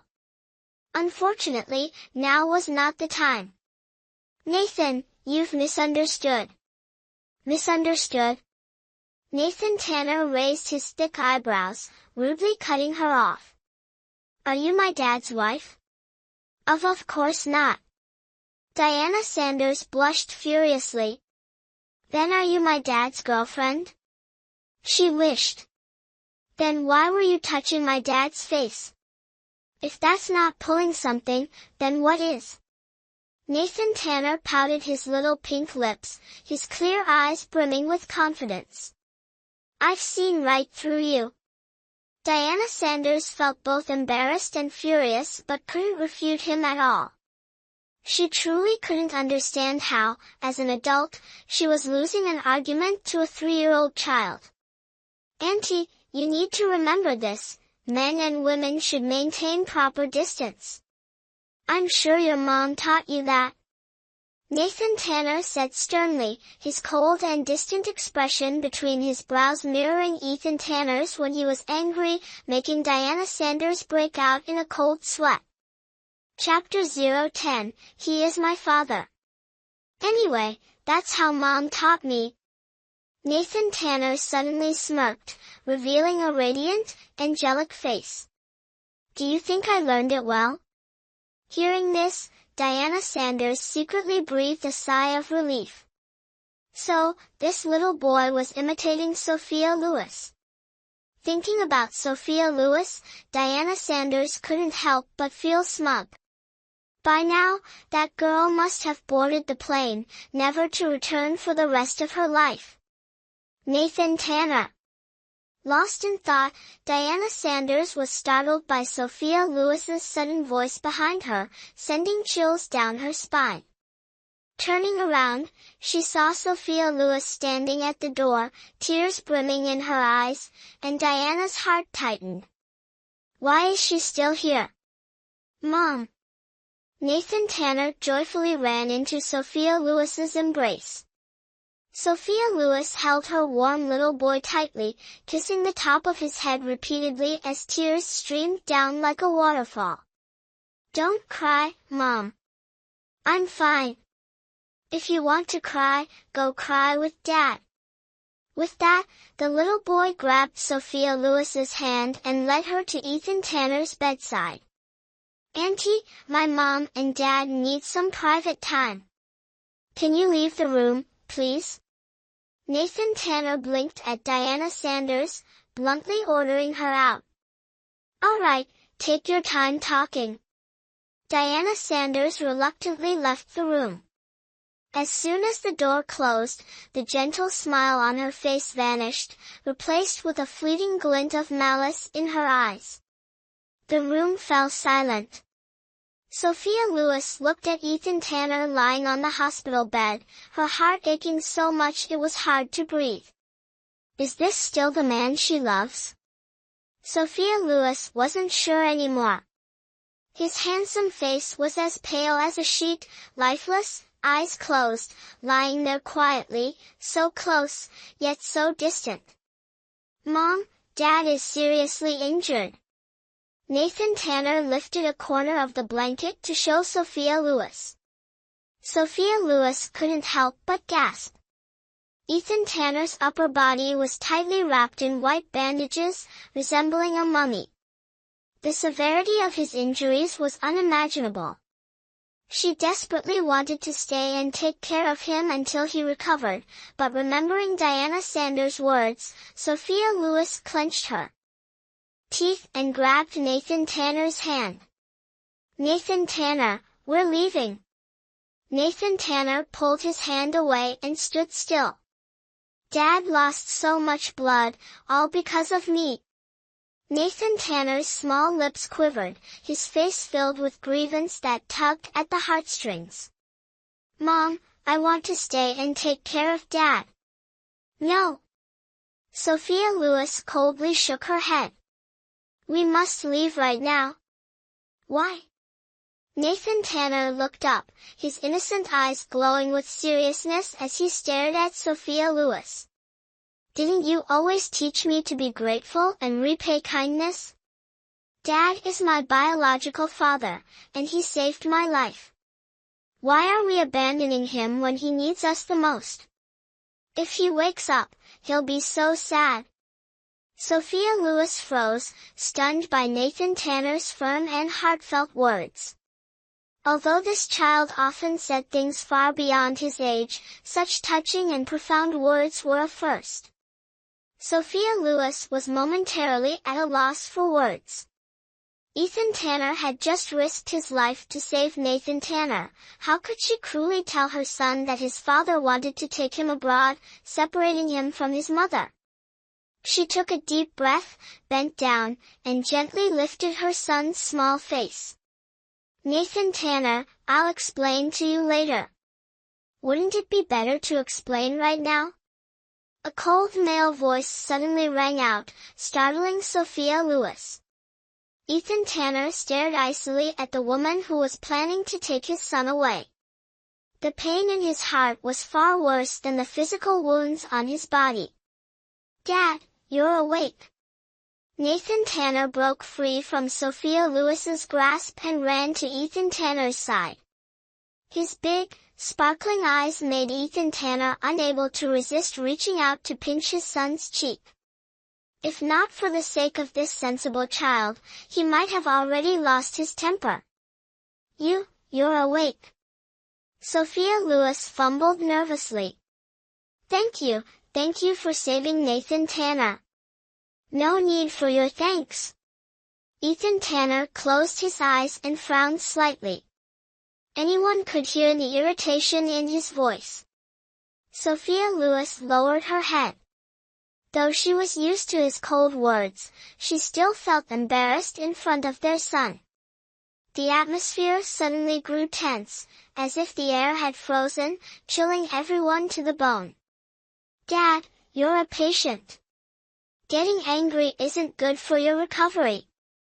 Nathan Tanner said sweetly, his large, adorable eyes narrowing into crescent moons as he smiled. The little boy wasn't naive, he could clearly see that his dad was upset with his mom, and that wasn't a good sign. Nathan Tanner's warm voice was like a ray of sunshine, melting the icy heart of Ethan Tanner. Nathan Tanner furrowed his brows, staring intently at the white bandages wrapped around Ethan Tanner's body. His chubby little face clearly showed worry. Dad, it must hurt a lot. It's not that bad. Ethan Tanner looked at the boy whose face was an exact replica of his own, his heart softening.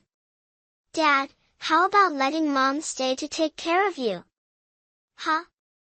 The sudden change in topic left both Sophia Lewis and Ethan Tanner momentarily stunned. My mom is very capable. She used to be an excellent nurse at the hospital, and everyone praised her for being so meticulous in taking care of patients. Nathan Tanner beamed sweetly. I guarantee you'll be satisfied. A nurse? Ethan Tanner slightly furrowed his brows. Nathan Tanner, stop spouting nonsense. Sophia Lewis hurriedly pulled her son back, glaring at him to signal him to stay quiet. I'm not lying, it's true. Nathan Tanner, not only ignoring her, continued persuading Ethan Tanner. Dad, just hire my mom. I'll even give you a discount of 5%. After all, you're my biological father. Paying a fee for being taken care of by you? Ethan Tanner asked, slightly displeased. He had risked his life to save this little rascal, and now the kid was bargaining with him. Ethan Tanner felt a bit hurt. Nathan Tanner grinned mischievously, his fair little face flushed pink with excitement, looking absolutely adorable. All right then, no charge for Dad. He patted his chest generously, then turned to Sophia Lewis. Mom, I'm leaving Dad in your hands. Only then did Ethan Tanner realize he had been set up. What on earth was this? Sophia Lewis wanted to cry. She had come here to pick up Nathan Tanner, so how had she suddenly become Ethan Tanner's caretaker? At that moment, loud arguing could be heard from outside the door. Upon listening closely, it seemed to include Hannah Carter's voice. Could something have happened? I'll go check. Sophia Lewis said in a fluster, spinning around and pushing the door open to leave. Sure enough, Hannah Carter stood with hands on her hips, pointing angrily, and the person she was pointing at was none other than Oliver Grant. Why can't I take her away? Who are you to stop me? Hannah Carter shouted angrily, her beautiful face flushed red with fury. Sophia Lewis was momentarily at a loss for words. Ethan Tanner had just risked his life to save Nathan Tanner, how could she cruelly tell her son that his father wanted to take him abroad, separating him from his mother?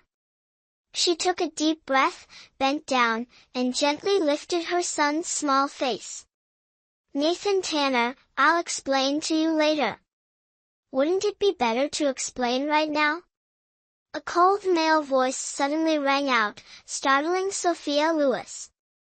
Ethan Tanner stared icily at the woman who was planning to take his son away. The pain in his heart was far worse than the physical wounds on his body. Dad, you're awake. Nathan Tanner broke free from Sophia Lewis's grasp and ran to Ethan Tanner's side. His big, sparkling eyes made Ethan Tanner unable to resist reaching out to pinch his son's cheek. If not for the sake of this sensible child, he might have already lost his temper. You're awake. Sophia Lewis fumbled nervously. Thank you for saving Nathan Tanner. No need for your thanks. Ethan Tanner closed his eyes and frowned slightly. Anyone could hear the irritation in his voice. Sophia Lewis lowered her head. Though she was used to his cold words, she still felt embarrassed in front of their son. The atmosphere suddenly grew tense, as if the air had frozen, chilling everyone to the bone. Dad, you're a patient. Getting angry isn't good for your recovery.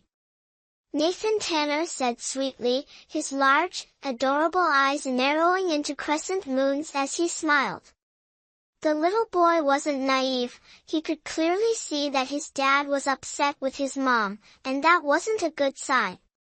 Nathan Tanner's warm voice was like a ray of sunshine, melting the icy heart of Ethan Tanner. Nathan Tanner furrowed his brows, staring intently at the white bandages wrapped around Ethan Tanner's body. His chubby little face clearly showed worry. Dad, it must hurt a lot. It's not that bad. Ethan Tanner looked at the boy whose face was an exact replica of his own, his heart softening. "Dad, how about letting Mom stay to take care of you?" "Huh?" The sudden change in topic left both Sophia Lewis and Ethan Tanner momentarily stunned. "My mom is very capable. She used to be an excellent nurse at the hospital, and everyone praised her for being so meticulous in taking care of patients." Nathan Tanner beamed sweetly. "I guarantee you'll be satisfied." "A nurse?" Ethan Tanner slightly furrowed his brows. "Nathan Tanner, stop spouting nonsense." Sophia Lewis hurriedly pulled her son back, glaring at him to signal him to stay quiet. "I'm not lying, it's true." Nathan Tanner, not only ignoring her, continued persuading Ethan Tanner. "Dad, just hire my mom. I'll even give you a discount of 5%. After all, you're my biological father. Paying a fee for being taken care of by you?" Ethan Tanner asked, slightly displeased. He had risked his life to save this little rascal, and now the kid was bargaining with him. Ethan Tanner felt a bit hurt. Nathan Tanner grinned mischievously, his fair little face flushed pink with excitement, looking absolutely adorable. "All right then, no charge for Dad." He patted his chest generously, then turned to Sophia Lewis. "Mom, I'm leaving Dad in your hands." Only then did Ethan Tanner realize he had been set up. What on earth was this? Sophia Lewis wanted to cry. She had come here to pick up Nathan Tanner, so how had she suddenly become Ethan Tanner's caretaker? At that moment, loud arguing could be heard from outside the door. Upon listening closely, it seemed to include Hannah Carter's voice. Could something have happened? "I'll go check," Sophia Lewis said in a fluster, spinning around and pushing the door open to leave. Sure enough, Hannah Carter stood with hands on her hips, pointing angrily, and the person she was pointing at was none other than Oliver Grant. "Why can't I take her away? Who are you to stop me?" Hannah Carter shouted angrily, her beautiful face flushed red with fury. Chapter 11, Hello, Aunt Hannah. "Miss Carter, the third young master has ordered that no one is to lay a finger on Mrs. Young, not even a single strand of her hair." Oliver Grant clasped his hands behind his back, his expression stern. He stood nearly 6 feet tall, creating a stark contrast next to the petite Hannah Carter. Hannah Carter gritted her teeth. "What if I insist on taking her away?" "Then don't blame me for being rude," Oliver Grant said coldly, signaling with his eyes. 2 tall men immediately stepped forward, standing between them. "You think only the Tanner family has people? Let me tell you, the Carter Corporation isn't so easily bullied." Hannah Carter muttered as she pulled out her phone, seemingly about to call for reinforcements. Seeing the situation escalating, Sophia quickly ran over. "Hannah, wait." She grabbed Hannah Carter's hand and shook her head firmly. "Mrs. Lewis." Oliver Grant greeted joyfully, stepping quickly in front of Sophia and examining her carefully. "You're all right, that's such a relief." Sophia forced a smile in response. She still didn't know how she had gone from the Tanner residence to the hotel and couldn't trust anyone from the Tanner family. "Where's your son?" Hannah Carter looked around. "Still in the hospital room." Sophia gave a bitter smile. "Ethan Tanner has woken up." "What? The third young master is awake?" Hearing this, Oliver Grant was overjoyed, completely ignoring the ongoing conflict as he rushed toward Ethan Tanner's hospital room. Hannah Carter watched Oliver Grant's tall figure retreat and let out a disdainful humph. The plan failed. She pouted. When I arrived, Mrs. Young had just been transferred to a room on this floor, and then that Oliver Grant caught me. Ugh, enough about me. Why isn't your son with you? He refused to leave. Sophia Lewis sighed. He even insisted I stay and take care of Ethan Tanner. That kid, could he be blinded by the Tanner family's wealth? Hannah Carter said, pulling Sophia Lewis by the hand. Come on, take me to see that money-hungry kid. Sophia Lewis was dragged back to the hospital room by Hannah Carter, just in time to see Nathan Tanner animatedly telling jokes to Ethan Tanner. Kids will be kids, their jokes might not be funny to adults, but Ethan Tanner listened attentively. It was rare to see the father and son getting along so well, and an indescribable feeling welled up in Sophia Lewis's heart. Young Master Tanner, it's been a while. Hannah Carter greeted with a smile, completely shedding her sharp demeanor from earlier when facing Oliver Grant. After all, he was a man she once liked, and maintaining her image was still important. Ethan Tanner quickly erased the fleeting warmth from his face, his sharp features now exuding coldness, his expression filled with disdain, as if he were facing a stranger trying to sell him something.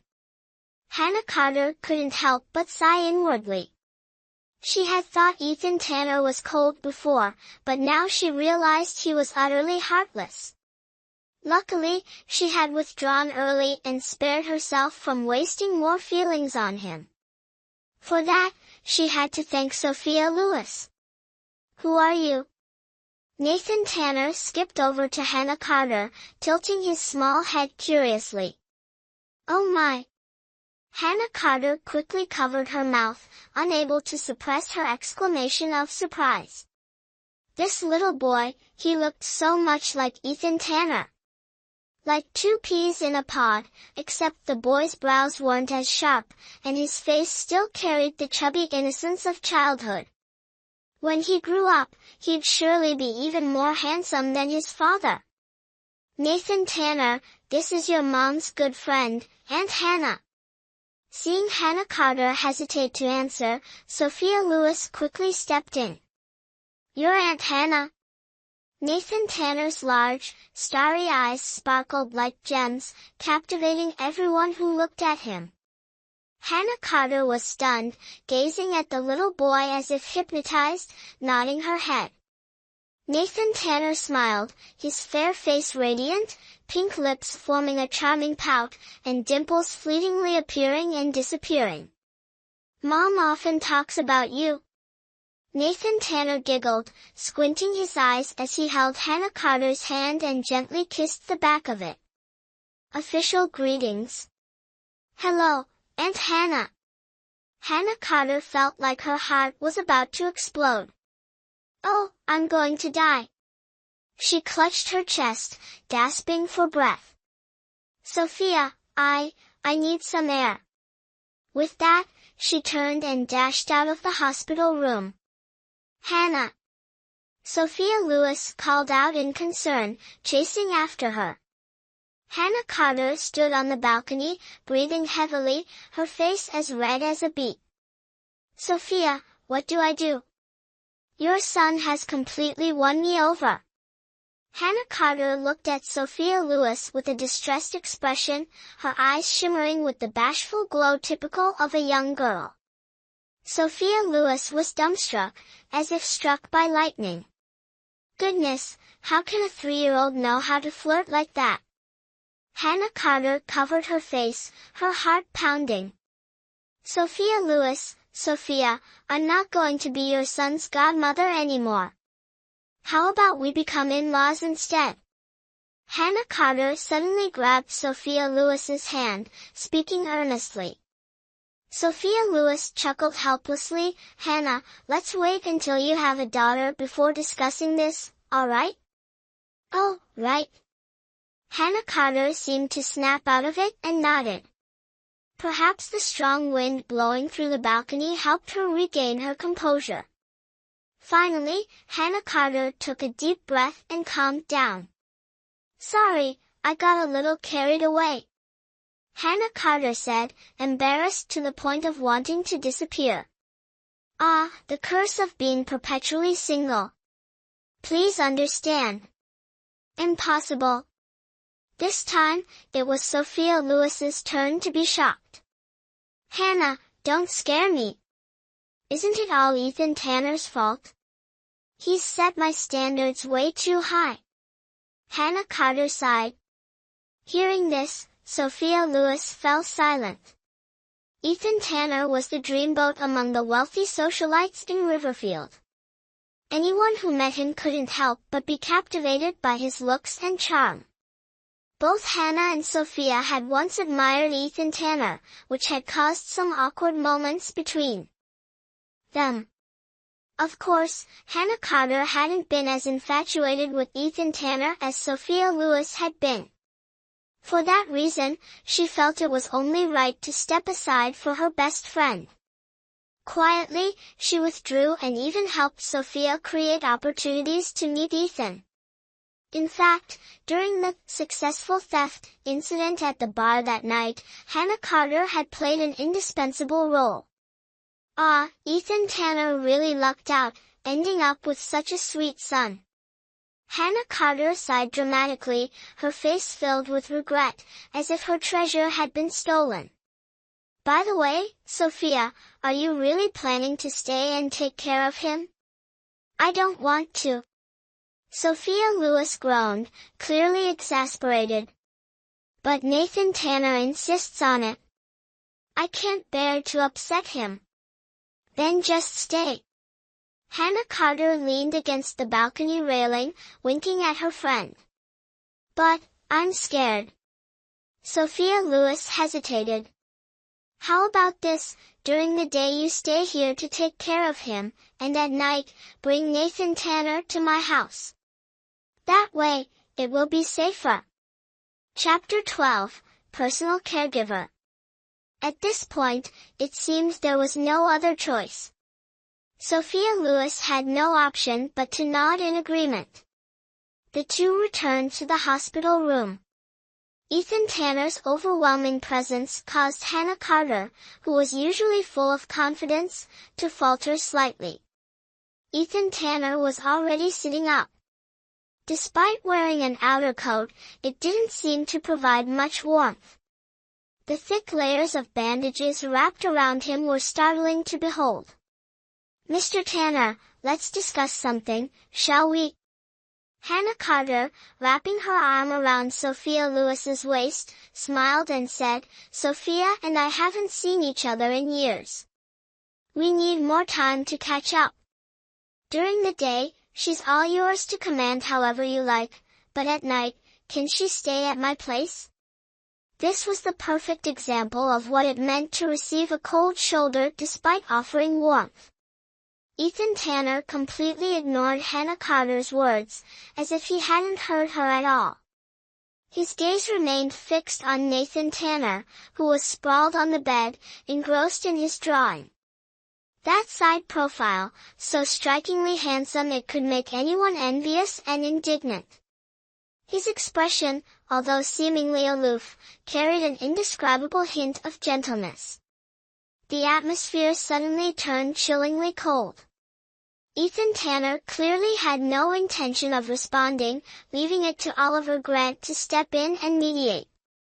"Apologies, Miss Carter, but as the personal nurse for the third young master, Miss Lewis is required to stay by his side 24/7, Oliver Grant explained calmly. Hearing this, Sophia Lewis quickly protested, "I never agreed to 24/7, I agree." Nathan Tanner suddenly raised his small, fair hand, his smile as bright as a blooming flower. Sophia Lewis was so furious she nearly spat blood. This little brat, betraying her like this. "Mom, Dad's so seriously injured he can barely get out of bed. How could you leave him here alone at night?" The little one crossed his arms and pouted, as if Sophia had committed an unforgivable crime. That statement melted Ethan Tanner's heart, bringing a faint smile to his lips. Sophia Lewis felt like crying but had no tears. People often said daughters were closer to their fathers, but here her 3-year-old son was already siding with an outsider. Isn't that fool still here? Hannah Carter, sensing things weren't going well, shifted her gaze toward Oliver Grant. Fool? Oliver Grant's lips twitched slightly. Aunt Hannah, this is different. We're family, and family should take care of each other, right? What does this have to do with Uncle Oliver Grant? Nathan Tanner spoke with remarkable clarity. Nathan Tanner, stop talking nonsense. Sophia Lewis's face flushed red. She secretly glanced at Ethan Tanner, only to unexpectedly meet his gaze, causing her to quickly look away. Her small, fair face flushed pink, and her long, thick eyelashes quivered slightly with tension. This embarrassed demeanor was exactly the same as that night when she lay beneath him. For some reason, just thinking about that scene made Ethan Tanner feel a sudden heat in his lower body. A surge of emotions welled up, causing his wound to throb painfully. Unable to hold back, he gave a few light coughs. Unexpectedly, this unintentional cough was taken by everyone as a sign that he was about to speak, and all eyes turned toward him. Dad, say something.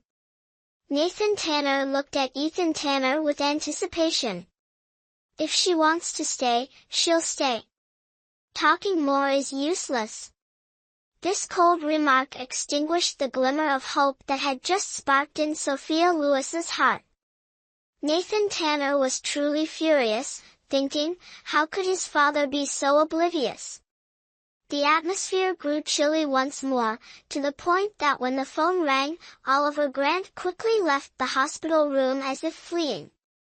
His boss was so hard to please, Oliver feared he might not be able to resist spilling everything the third young master had done.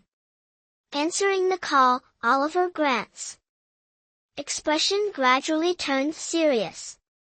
Sigh, I'm really at a loss with you three. Hannah Carter rubbed her temples and sighed. Let me be direct, President Tanner. I want to take Sophia away because I'm concerned for her safety. I think you understand what I mean, right? What, are you afraid I'll harm her? Ethan Tanner finally turned to look at Hannah Carter, his cold gaze sending shivers down her spine. Isn't it obvious? Despite her inner fear, Hannah Carter firmly faced Ethan Tanner. Then explain this, Sophia is staying with the Tanner family, so how did she end up kidnapped? She was kidnapped? Ethan Tanner seemed a bit surprised upon hearing this. Third young master. As soon as the words left his mouth, Oliver Grant pushed the door open and entered with a solemn expression. He handed the phone to Ethan Tanner and leaned down to whisper a few words in his ear. Ethan Tanner's face, which had just softened, turned icy again. Sophia Lewis, I think you owe us an explanation. Oliver Grant immediately handed the phone to Sophia Lewis, his eyes filled with regret. On the phone screen was surveillance footage showing her staggering as she left the Tanner family's villa. Sophia Lewis was completely dumbfounded. How could this be possible? Equally stunned, of course, was Hannah Carter. Sophia, what exactly happened? Hannah Carter asked softly, didn't you say you woke up and found yourself in a hotel? I really don't know. Sophia Lewis looked bewildered. Hannah, you have to believe me. Even if I believe you, what good does it do? The key is that he has to believe you. Hannah Carter anxiously signaled her with a glance. To be falsely accused so inexplicably, who wouldn't be angry? Especially someone like that cold-faced king of hell. You can check the surveillance cameras in other places. Sophia Lewis was so flustered her face turned red, nearly stomping her feet. I really don't know what happened. Miss Lewis, I'm sorry, but there are no surveillance cameras installed inside the villa. These images are all we've been able to retrieve, Oliver Grant said with a slight shake of his head. There was, however, one more piece of surveillance footage he hadn't shown Ethan Tanner. It was a clip of Sophia Lewis walking to the roadside and getting straight into an unlicensed black car, as if it had all been prearranged. Ethan Tanner had just woken up, and Oliver Grant didn't dare expose him to anything too upsetting. No surveillance cameras? Hearing this, Sophia Lewis immediately flared up. A place this massive, and you're telling me there are no surveillance cameras? Oliver Grant, are you joking with me? Her sudden surge of confidence left everyone stunned. Oliver Grant, the one she directed her anger at, stood frozen, looking a bit awkward, while Hannah Carter seemed quietly impressed. Little Mang Tai was even more delighted, clenching her fists in secret and whispering, yes. Her mother, who had always been the one bullied, was finally showing signs of standing up for herself. As for Ethan Tanner, a fleeting trace of inexplicable tenderness crossed his eyes. Seeing everyone's expressions, Sophia Lewis suddenly realized she had misspoken and quickly retreated into shyness. Oliver Grant, I didn't mean it that way. Miss Lewis, it's fine, no need to apologize. Not only was there no need to apologize, but Oliver Grant was nearly moved to tears. This was the true heiress of the Lewis family in his heart. The residential area of the Tanner family's villa truly has no surveillance cameras, they were all removed 2 years ago.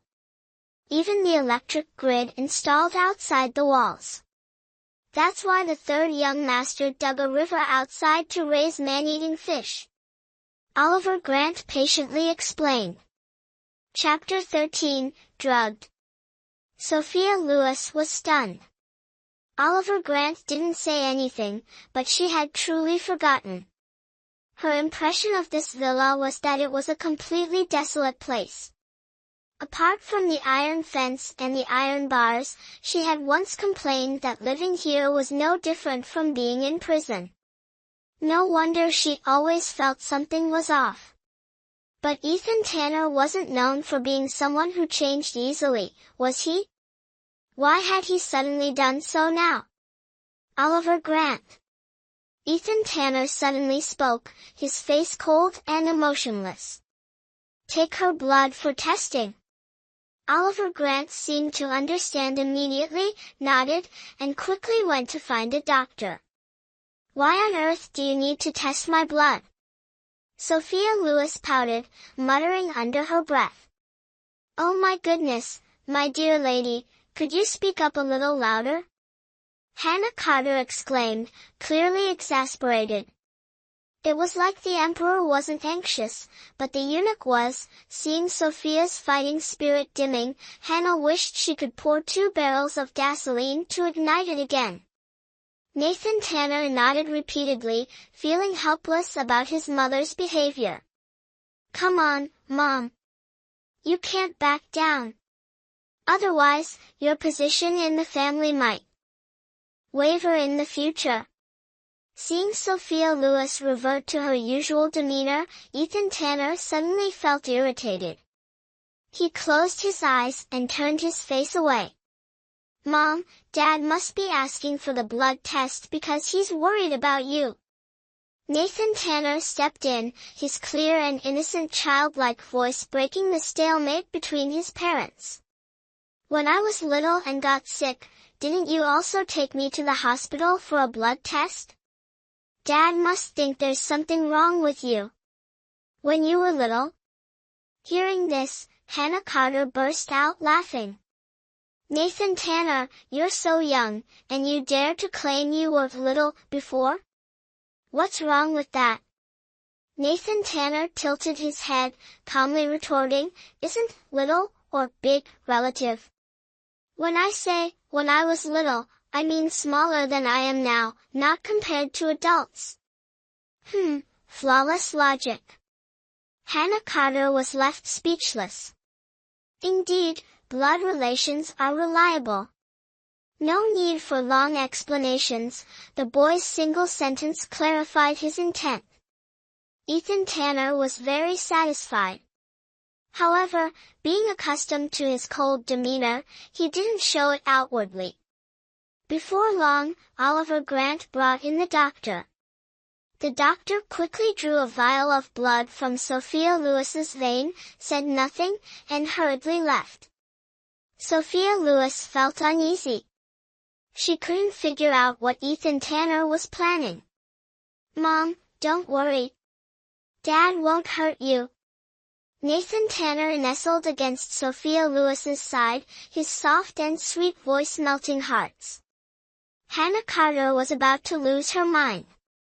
How could such an adorable child exist in this world? So understanding, so thoughtful, and on top of that, so cute. He was so endearing that she felt like grabbing some handsome guy to make a baby herself. Just 5 minutes later, Oliver Grant returned with a report in hand. "Third young master, there are indeed traces of XR7 in Miss Lewis's blood." Oliver Grant solemnly handed the report to Ethan Tanner. His admiration for his boss had already surpassed the limits of mere respect. His instincts were truly sharp. No wonder CG Corporation had never suffered a loss in the investment market. XR7? What the heck is that? Hannah Carter asked loudly. Should have figured it out by now, right? Oliver Grant shot her a sidelong glance.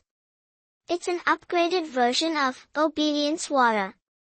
It allows the victim to act freely but makes their mind completely submissive to orders. That powerful? Hannah Carter's eyes widened. Miss Carter, aren't you supposed to be the queen of nightclubs? What, you don't even know about this stuff? Oliver Grant sneered coldly. Finally, a chance to regain some dignity. I've been retired from that scene for ages. Hannah Carter pouted. Meanwhile, Sophia Lewis stood beside her, her mind a tangled mess. The charge of leaving the villa without permission was cleared, but who would want to poison her? Oliver Grant, find out who's behind this. Ethan Tanner tightened his grip on the edge of the report, a dangerous glint flashing in his cold, dark eyes. The culprit had acted while Sophia Lewis was unconscious. It had to be someone from the Tanner family. He hadn't expected the fire to start right in his own backyard. Once he caught the perpetrator, he would show no mercy. Yes, sir. Oliver Grant nodded firmly. Actually, without Ethan Tanner's orders, he already knew what needed to be done. This type of anesthetic was extremely rare on the market, not something an ordinary person could easily acquire. It seems that only by investigating personally could one uncover just how deep this water ran. Hannah Carter, I think you should leave. Ethan Tanner said coldly. His icy tone sent shivers down Hannah Carter's spine, but she still tried to ask, then what about Sophia and Nathan Tanner? Before Ethan Tanner could respond, Nathan Tanner stepped in.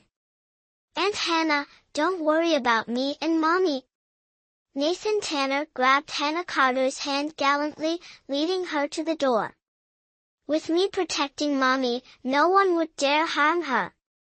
After saying this, Nathan Tanner raised his eyebrows, his radiant smile blooming like fireworks, so dazzling it was hard to look directly at him. Coupled with his perfectly tailored British-style suit, the young boy truly looked like a miniature version of a prince on a white horse, making Hannah Carter's heart swell with affection.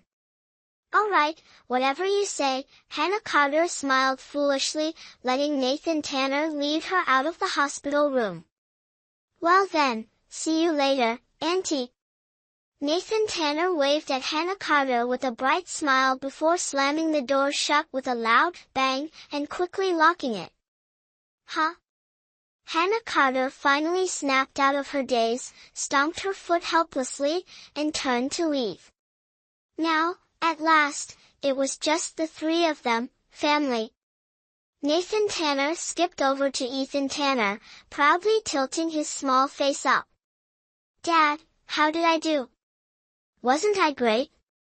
His adorable, smug expression was irresistible, making Ethan Tanner suppress the sharp pain from his wound and gently pat Nathan Tanner's head. The moment he touched him, it was as if his soul was electrified, a strange and unprecedented feeling washing over him. Could this be fatherly love? Ethan Tanner was slightly taken aback. Huff. Ethan Tanner was so immersed in that feeling that he forgot about the wounds on his body. Are you okay? Sophia Lewis asked worriedly.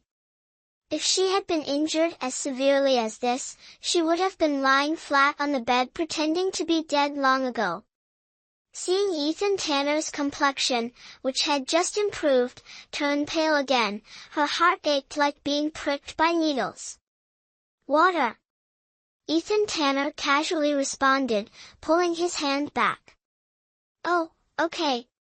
Sophia Lewis nodded and quickly went to the cabinet to fetch a kettle and a cup. Perhaps due to nervousness, while pouring the water, she accidentally spilled hot water on her hand. The burning sensation spread, and Sophia Lewis instinctively let go. Crash! The cup fell to the ground. Mom! Nathan Tanner reacted quickly, grabbing her wrist. What happened to your hand? There were several cuts of varying depths on her palms, some of which had already scabbed over.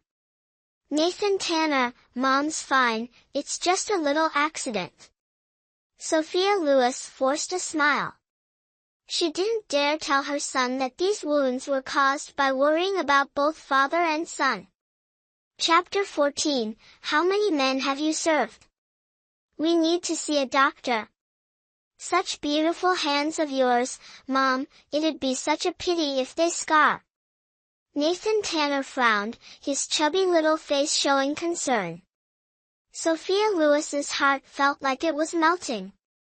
Over the past few years, she had endured so much hardship, sometimes feeling as though she couldn't bear it anymore. Her son had always been the guiding light, illuminating her path through the thorny road of life. Sophia Lewis's expression, a mix of sadness and grievance, made Ethan Tanner glance at her, feeling an inexplicable itch in his heart. Ah, right, water. Sophia Lewis suddenly remembered and quickly poured a glass of warm water. After ensuring the temperature was just right, she carefully brought it to Ethan Tanner. Seeing the glass stop about 3 centimeters away from him, Ethan Tanner frowned in displeasure. Is this what you call a high-class caregiver? His tone was full of disdain, so obvious that even a fool could hear it. Is there something wrong? Sophia Lewis asked, bewildered. Mom, you have to feed Dad. Nathan Tanner couldn't help but cover his forehead. He had confidently assured his father about Sophia Lewis's caregiving skills, hoping his mom wouldn't embarrass him. Oh, all right. Sophia Lewis, startled like a frightened rabbit, trembled as she brought the glass to Ethan Tanner's lips. Ethan Tanner couldn't stand the woman before him any longer. He grabbed the glass with his mouth and drank it all himself.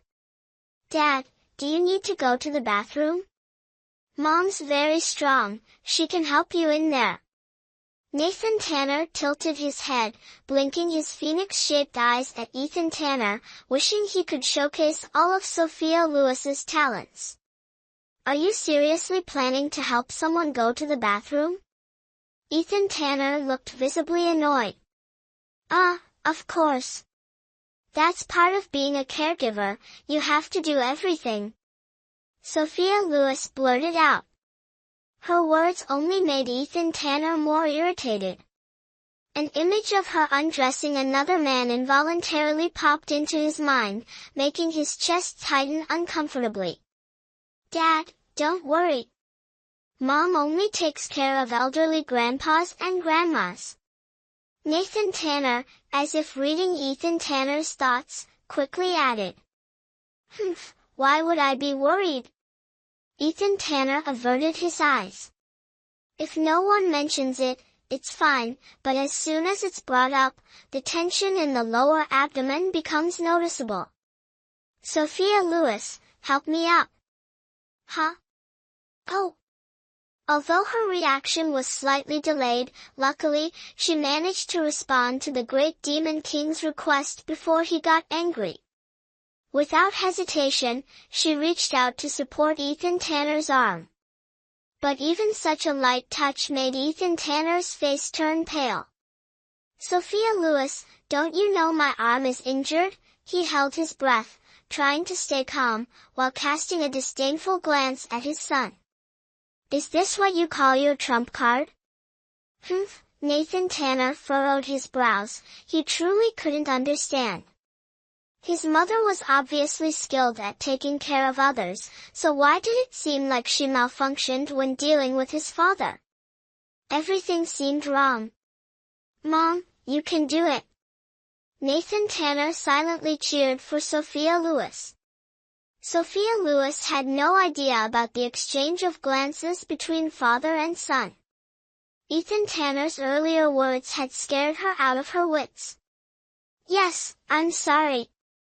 She fumbled nervously, looking at Ethan Tanner, who was wrapped in bandages, unsure of what to do. "Don't move." Ethan Tanner snapped, his voice laced with disdain. Following his command, Sophia Lewis immediately froze. Ethan Tanner struggled to stand, wrapping an arm around Sophia Lewis's neck, creating a half-embrace posture. The faint fragrance unique to women lingered near his nose, just a slight tilt of his head, and he could see her earlobe, blushing like a piece of jade. The tension in his abdomen remained, but now it carried a different meaning. At this moment, Sophia Lewis stopped overthinking. With Ethan Tanner leaning on her, she was pulled back to reality and began focusing on taking care of him as a patient. "Come on, take it slow." Sophia Lewis gently helped him toward the bathroom, her tone unconsciously soft. That tender, sweet voice caused Ethan Tanner's heart to flutter slightly, and without realizing it, he tightened his grip on her arm. After successfully helping Ethan Tanner into the bathroom, Sophia Lewis skillfully lifted the toilet lid, then closed her eyes as she helped him pull down his pants. Afterward, she stepped out of the bathroom and shut the door behind her. "Call me when you're done." A series of movements flowed as smoothly as water and clouds, extremely skillful. However, Sophia Lewis's calm demeanor only made Ethan Tanner more uneasy. How many men had she served to become this proficient? After helping him take care of his personal needs, Sophia Lewis assisted him back to the bed. He lowered his head to look at the girl who was attentively focused, and the suffocating feeling in his chest grew even heavier than before. "Mom, I'm hungry." Nathan Tanner softly tugged at the corner of Sophia Lewis's shirt. "Wait a moment, sweetheart." Sophia Lewis held Nathan Tanner's hand and walked with him into the kitchen. This was the presidential suite of the hotel, where nearly everything was readily available, including a 3-door refrigerator stocked with fresh ingredients. Since Ethan Tanner was ill and shouldn't eat anything too hard, Sophia Lewis chose green vegetables, shiitake mushrooms, and fresh shrimp to cook porridge, then used other ingredients to prepare a few small side dishes. After feeding Nathan Tanner, Sophia Lewis served Ethan Tanner a bowl of shrimp porridge. Once both father and son had eaten their fill, she finally ate the leftovers herself. Just as she finished tidying up, Oliver Grant stepped in, as if perfectly on cue. "Miss Lewis, the doctor mentioned some positive signs from Madam. Would you like to take the little one to visit her?" He smiled and said, "She's in the room next door." "Really?" Sophia Lewis was overjoyed and immediately grabbed her son's hand, rushing out of the hospital room. As their figures disappeared down the hallway, the smile on Oliver Grant's face gradually faded. "How's the investigation coming along?" Ethan Tanner asked coldly.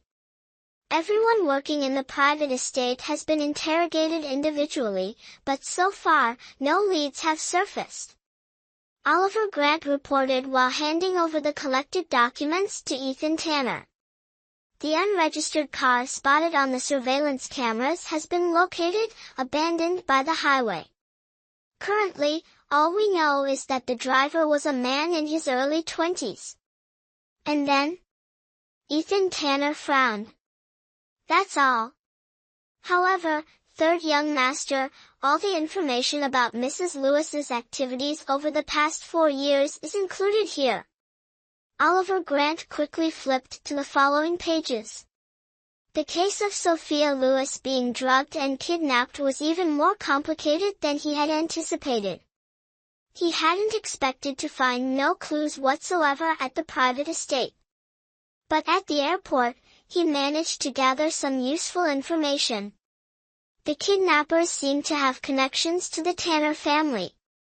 Of course, before having concrete evidence, everything was merely speculation, and Ethan Tanner despised anything considered speculation the most. Thus, Oliver Grant decided to temporarily keep this matter under wraps. Before presenting his report, he had thought of using Sophia Lewis's situation to divert Ethan Tanner's attention. As expected, this tactic worked exceptionally well. Chapter 15, Sleeping on the Floor. Tell me, what exactly did she do? Staring at the tiny, densely packed text that gave him a splitting headache, Ethan Tanner decisively closed his eyes. The Lewis Corporation went bankrupt in just 4 days. Miss Lewis took $5 million in savings and, along with her mother, Mrs. Young, moved to Northport. That same year, Mrs. Young was in a traffic accident and became comatose. Miss Lewis also gave birth to a son that year. Trusting others too easily, she was swindled out of all her assets. When her son was 6 months old, Miss Lewis began doing all kinds of work to make a living. According to incomplete statistics, she worked as a housekeeper, caregiver, dishwasher, food delivery person, and more. Oliver Grant rattled off a long list, nearly running out of breath. Sophia Lewis had done so many jobs that it was impossible to list them all. He only mentioned the most common ones.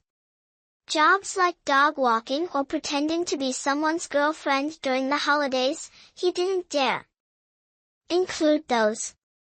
Caregiver. Who did she take care of? Ethan Tanner's face darkened as he asked with evident displeasure. Oliver Grant quickly flipped through the documents. Mainly patients in the geriatric ward and the intensive care unit. Mostly men. Hearing this, Oliver Grant was momentarily stunned. The patient turnover rate in hospitals was so high, especially in the intensive care unit. How could anyone investigate such details thoroughly? Find out the names and ages of every single patient she ever cared for. Yes. Oliver Grant felt like crying but had no tears to shed. This job was truly draining him.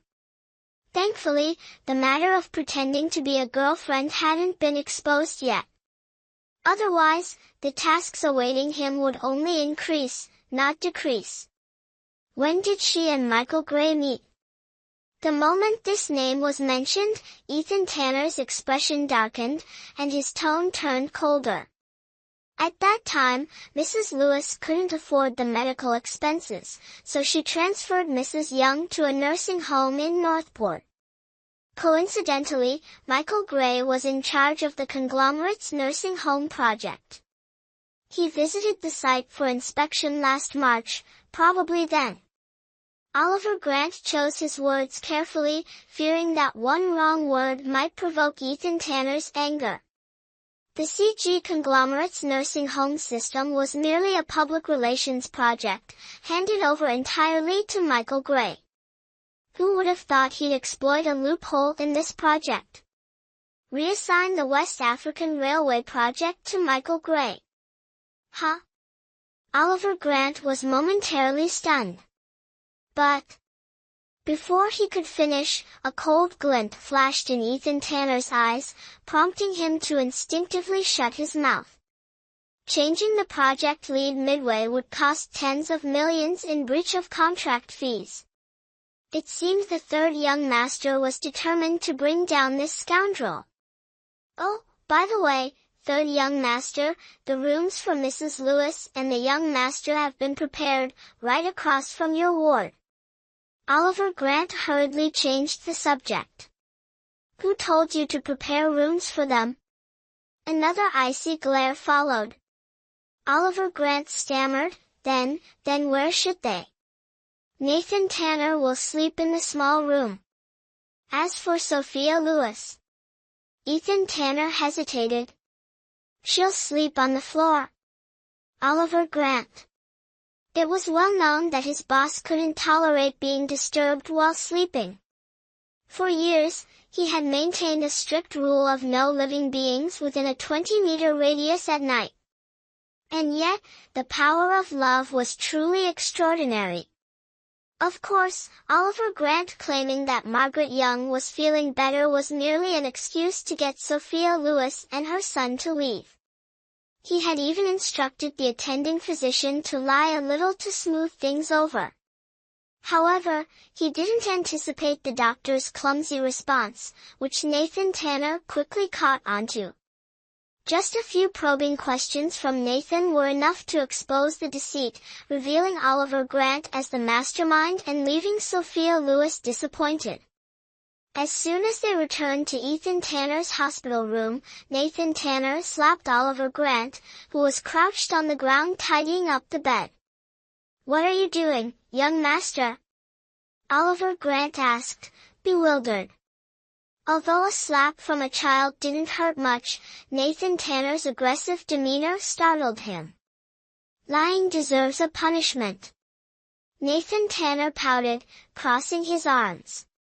Uncle Oliver Grant, you're an adult.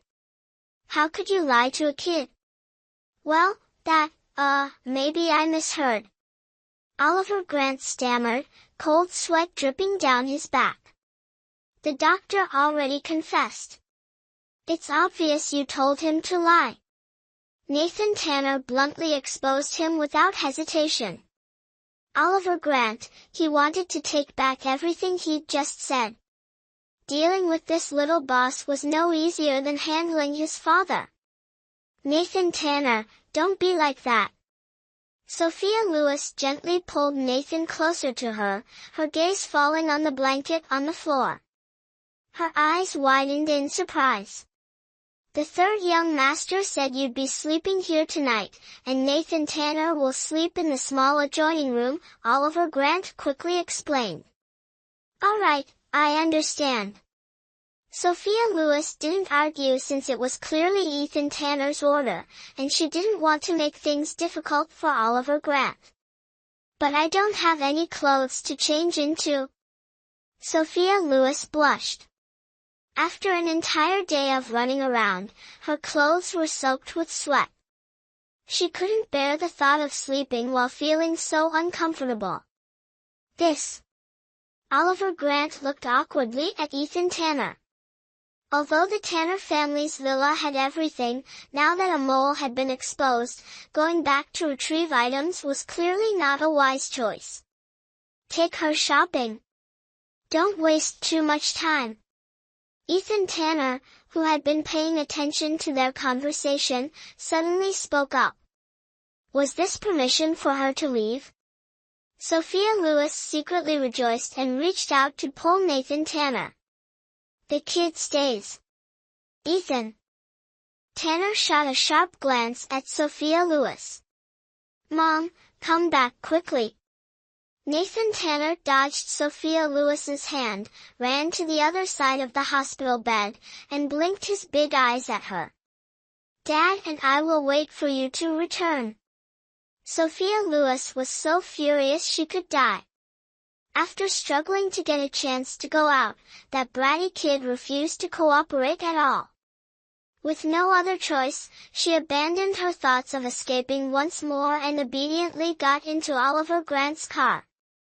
Miss Lewis, I've arranged people around the hospital, not even a fly could get into the VIP floor. You can rest assured. Seeing Sophia Lewis remain silent, Oliver Grant thought she was worried about Nathan Tanner's safety and quickly reassured her. Hearing this, Sophia Lewis just nodded quietly, her heart growing colder. Not even a fly could get in. Didn't that also mean it would be very difficult for her to escape? Oliver Grant, I want to go home for a bit. Sophia Lewis hesitated before speaking. No problem. Oliver Grant quickly turned the car around and headed toward the small apartment Sophia Lewis was renting. The place where Sophia Lewis lived was a well-known slum in Riverfield. The rent was very cheap, but it was also a complicated area with all kinds of people living there. The Maybach that Oliver Grant drove was quite conspicuous, and along the way, there were occasionally poorly dressed individuals whistling with unfriendly expressions. Even Oliver Grant, a seasoned individual, couldn't help but shiver. Previously, he had sent people to investigate and had only gotten a few photos, knowing Sophia Lewis's living conditions weren't great, but he hadn't expected it to be this bad. Miss Lewis, you live here? He asked in disbelief. Yes. Sophia Lewis replied with an embarrassed smile. For her, having a place to shield her from the rain and wind was already good enough.